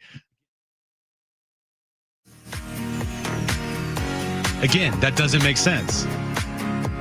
Okay. I need to give you advice as the older person. Okay. This will be like fatherly a little bit. I learned this a long time ago. What do you got for me, Dad? Okay. Have you ever heard the saying? I don't even know what the saying is, but have you ever heard, like, I have not heard of that saying. Practice makes perfect, or now what they say is practice makes progress, because, everything changes. Like, you understand the idea that, like, if you prepare for something, you're maybe better off than if you don't. Like, maybe if you prepare for a test, you'll do better on it at school, as opposed to just walking into the room and be like, I didn't read the book. I'm just going to figure it out on the fly, right? I did that a couple times at school, yeah. But you understand that concept. Yeah, like, of course the I do. idea that, like, preparation, if we prepare for the show, it might be Right. better than if we just walk in and turn on the mics. Right. The same holds true for the update endorsement reads. If you've looked at them before the endorsement, you'll have a better feel for the read. This is something Brent does when you are off, which is always some of the more enjoyable days of the year. I'm kidding. Brent will oftentimes tape the updates just a few minutes before, and he'll say, oh, let me look at the Padres score. Oh, they're up 3-2. And then so you just fly by the seat of your pants, man. You open up these update reads and you just read them without having ever seen them before. Correct. Now, here's the thing. I read them verbatim. Yeah, that is the job. And it still doesn't make sense sometimes. Okay. I do get that point. So that's fine. Perfect example. All right. The whilst thing. Right? Just whatever. Whilst. Am I going to question it? No, it's in the read. I'm just going to read it. Maybe they want me to do that. So I do it. This one, again, there is a word left out, but I'm just going to read it. All right. This doesn't make sense. Because the best time for fresh, never frozen beef and applewood smoked bacon all the time. Duh. Now, after reading that out loud, did it ever go through your head to just maybe add the is in it so it makes sense? It is. No, it was Jim Brent. is Ron Burgundy. Here's the thing. Yes, Brent. I did that on purpose. I did that on purpose. You're making a point? Because I'm making a point. Who are you making the point to? I don't know, but I'm making a point. Sales staff and, like, not their issue. Yeah, exactly. But yes, Brent, I did see that, and I have done that before, where I just either like tweak it or leave it out or whatever. But I specifically read it that way to make a point. To the point, I don't know what it is, but I'm making a point. When I was obsessed with the quote when I was younger, and I just looked it up because I've kind of forgotten about it, but I knew the premise of it. It was hard work is good luck plus preparation. Oh. Or some people would say good luck, I think, is hard work plus preparation. I don't know if Jim subscribes to that fact. Hard work is good luck plus preparation. Mine is more we like come from different backgrounds. Mine's like have good luck. Just wing it. Whatever. It's worked. Padres coming home, probably flying home at this hour, right? From Detroit. The story here is not them losing a series to the Tigers. That was always a possibility dealing with these injuries. The story here is, when do they get healthy? They are off tomorrow. They are off Monday. They're off a week from tomorrow. They have 3 of their next 8 days off. I think that's probably good. The players that they need, like Jackson Merrill and Luis Ariz, we could forecast them returning at some point over that period of time. But that's where we are. 2 of your big 4 are out. I mean, could you say 3 of your big 6 with Crony, Merrill, Arise? Who are the big 6? You're almost there. You're halfway there. I think it's 2 of the 4 that I'm really concerned with. 2 of the big 4 is what I'm concerned with. Well, I'm concerned with Jake Cronenworth. I'm concerned with all of them. But Iglesias again is because the depth of the team isn't something that is a strength. So having Jake healthy, in this lineup, even though Jose Iglesias might be honestly a better option, right? That was kind of my point. Yeah, you still want Jake at least on your bench. I mean, today you're having who was it? Was it Elias Diaz pinch hitting for Martin Maldonado?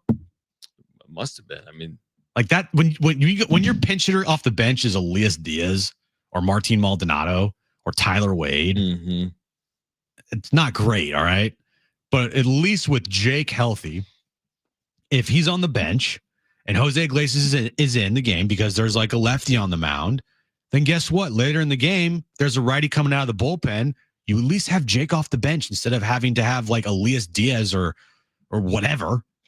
No doubt. I mean, their depth is absolutely being exposed. My point from earlier is it should be exposed with the injuries that they're dealing with. And again, if there's any silver lining here, well, there's 2, 17-8.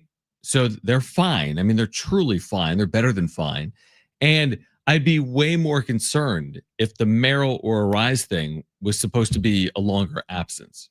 But I say that without knowing when I'm going to see Jackson Merrill in a Padres uniform on field or Luis Arise back on field, because head injuries, as we've talked about, are tricky. I think best case scenario, Jim, you see them both, 3 to 5 games from now, whether it's that Giants series coming up or certainly that road trip against Pittsburgh. So that'd be great. I mean, if you get Luis Arise and Jackson Merrill back in 3 to 5 games, I'm not as concerned about their depth anymore. And I'm just worried that we're going to hear the Jackson Merrill. We're looking at maybe the middle of next road trip. Right. I'm like, and then that gets extended out. Okay. Right. Pittsburgh, New York, Colorado. It's a pretty lengthy road trip. It's the first long road trip of the season. It's a 9-gamer. And how many games has he missed now? Because he's played in 10 games. He's played in 10 games. And their record now is 7. They've played 25. So he's missed 15 games. You're going to start. I said this earlier in the year, because remember the start he got off to, you're like, man, this guy's going to be like a top 5 MVP guy. You can't say that off 10 30 games. home runs. Like what? And we love those thresholds. Like hitting 30 home runs does mean something in the major leagues, or stealing a certain number of bases does mean something. It's going to be hard to hit numbers when you miss 20 games. And I don't know if he will. He's missed 15 right now. So there's a really good chance he's going to miss 20 games. Are you excited for the road trip where they have a 3:40 start on Friday, and then they have 3 straight 4:05 starts Monday through Wednesday? Yeah, I'm looking. Yeah, that's going to be awesome. Are there any 2:04 starts in there? There any 2:01 games? No, but we got a 3:40 start on Friday in Pittsburgh. We got a 4:05, a 4:05, and a 4:05 start Monday through Wednesday in New York against the Yankees. Oh, and then an off day. The Yankees? Yeah, it's fine. And then an off day. And then an off day, and then they play Colorado at 5:40 on Friday.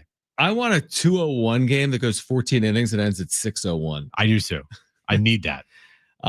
Listen, and then later in the month, you got a couple 4:07 starts in Toronto, and then a 4:15 start in Atlanta. Aren't you? When are you going to Hawaii?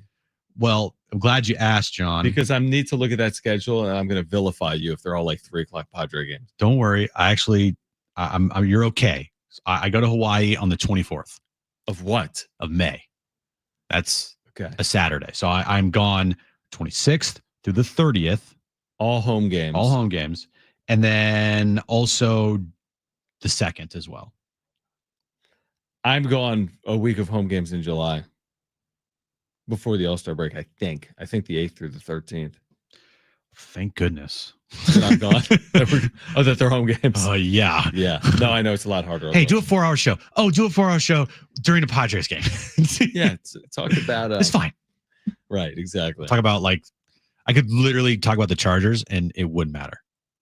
I mean, it's fine to talk. We talked about the Chargers earlier today with the Hall of Fame game, We mentioned for 2 seconds and said nobody cares. We should do a power hour.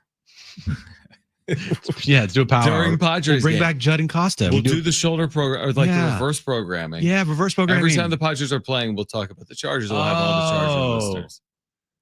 Okay. All right. On the other side, we do have Jim's back page. Again, if you missed it earlier, Jim mentioned, I think within the last hour, Friday, you need to be with us all show long. We're giving away a pair of tickets to SDFC this Saturday. That's against Salt Lake at Snapdragon Stadium. So this Friday, we're giving away a pair of tickets for this Saturday at Snapdragon Stadium. So be listening to John and Jim beginning on Friday at 2 p.m. I do have a programming announcement. Wow. Along with tickets that we were giving away on Friday, like you just mentioned, for SDFC and Real Salt Lake here at Snapdragon Stadium. How do you say their name? Is it Real? Is it Real? Real Salt Lake? I'm asking because that's why I keep calling them Salt Lake. I'm scared to say it. Well, if I look up their name, John, it's spelled I'm not going to trust you. R-E-A. No, I know you're not. R-E-A-L. It's probably Real Salt Lake. Okay. But what's your programming answer? The head coach of SDFC, Mikey Vares, will be joining us tomorrow at 2:30. I love hearing that. You could also hear Mikey Vares coming up in 15 minutes with Darren Smith. But with us. I'm not promoting them. I'm promoting us. No, it's good. You can hear Mikey Vares tonight. STFC Midweek Live. And you're going to hear him again with us at 2:30. Yes. We'll find out that pronunciation. I think it's Real. No, we won't. We won't. All right, Jim's back page next.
All right, it is Real Salt Lake because we just heard Darren in the promo. Yeah. Correct. All right. All right, tomorrow, Mikey Varas, head coach of SDFC, will join the show coming up at 2:30. So be here for that. And again, we'll give away SDFC tickets on Friday on John and Jim. You'll need to be listening from 2 to 6 p.m. That'll be for Saturday's match. All right, it's that time of day. Let's do it.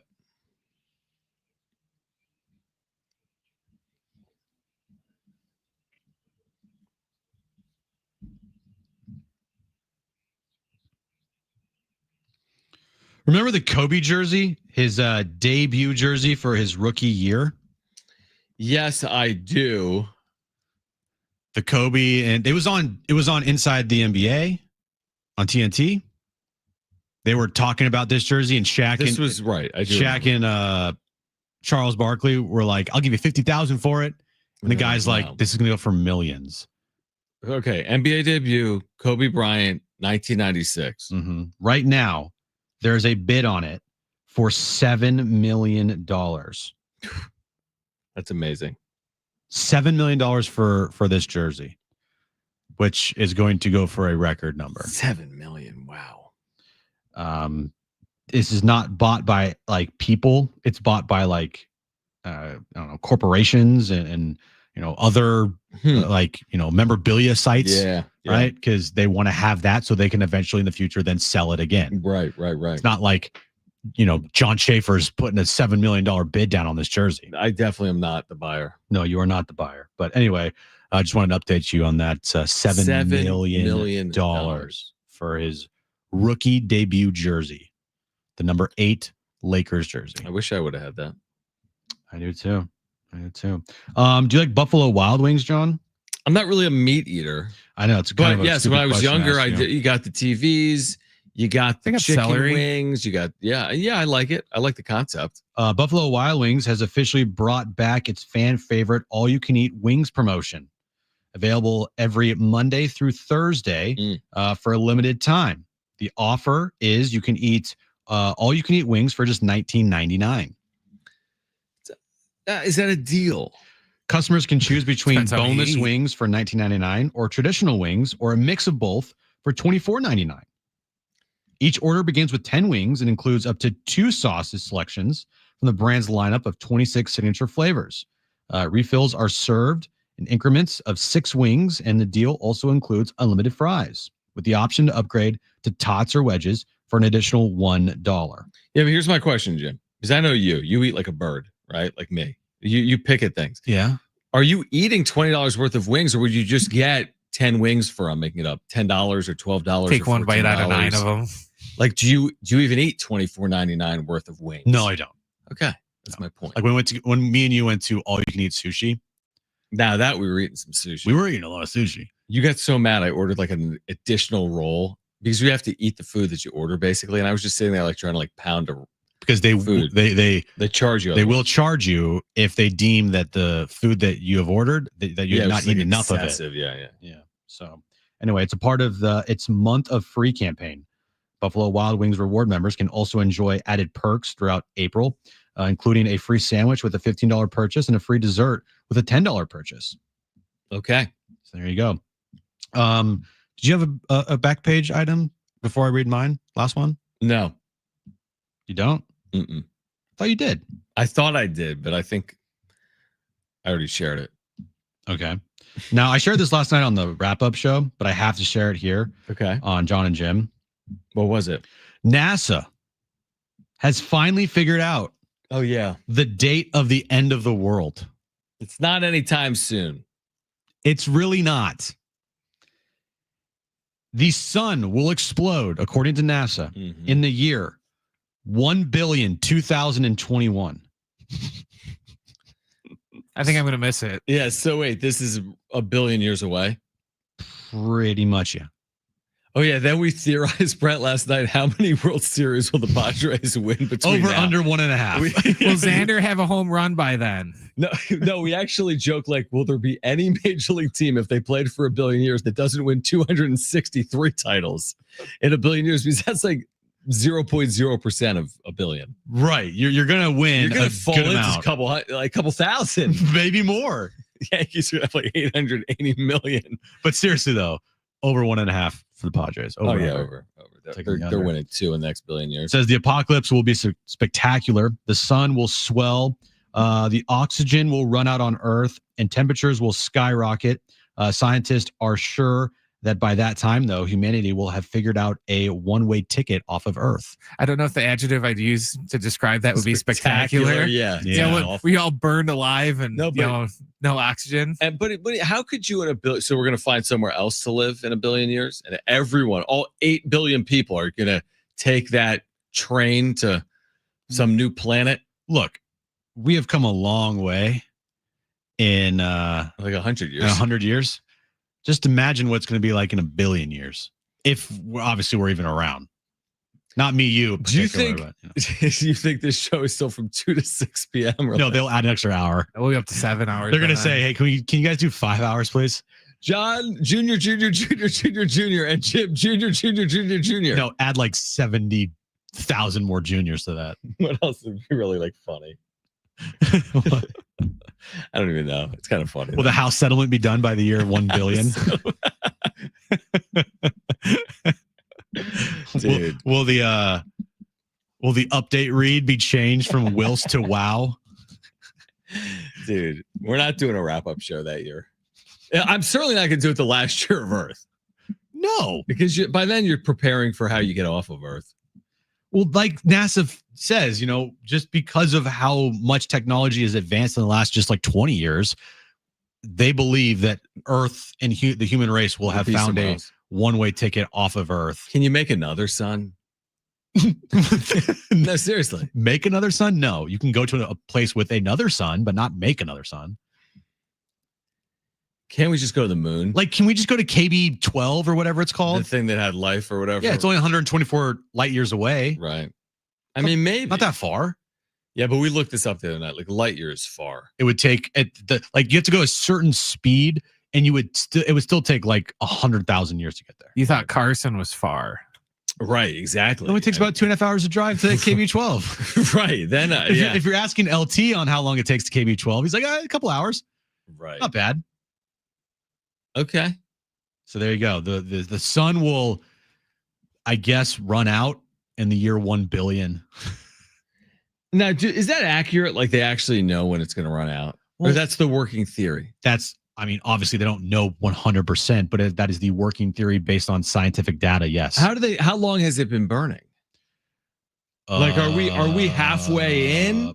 Are we 1% in? Are we 99% in to the life expectancy of the How sun? long Has the sun been has around? the sun been burning? And how much time? And we have 1 billion years left. Something's fishy with some of this stuff. But a few 100,000 years, That's it? maybe more. Oh wait, no. Okay, it says the stars like our sun will burn out in about 9 or 10 billion years. So if You it, told me 1 billion. no. But if it's supposed to Right. burn out in 1 billion years according to our timetable, So it's already been burning for it's already 7 or been 8 burning billion? for like a Oh, while. we're in like the fourth quarter here, folks. Right? Coming down the stretch. Yeah. It's not like anyone's going to be around to check that dude's work to be like, So hey, true. you were wrong. Yeah. I have one question though. How will this all affect LeBron's legacy? And Find out- Bronny. Find out Bronny, tomorrow. Bronny the 15th. Find out tomorrow, too, on San Diego Sports 760. All right, if you missed anything, sportssd.com, iHeartRadio app, iTunes, TuneIn Radio, or Spotify. Back tomorrow at 2. Mikey Varas on the show, head coach of SDFC at 2:30. SDFC Midweek Live with Darren Smith is next. For Brent and Jim, I'm John. Keep it here. San Diego Sports 760. Whilst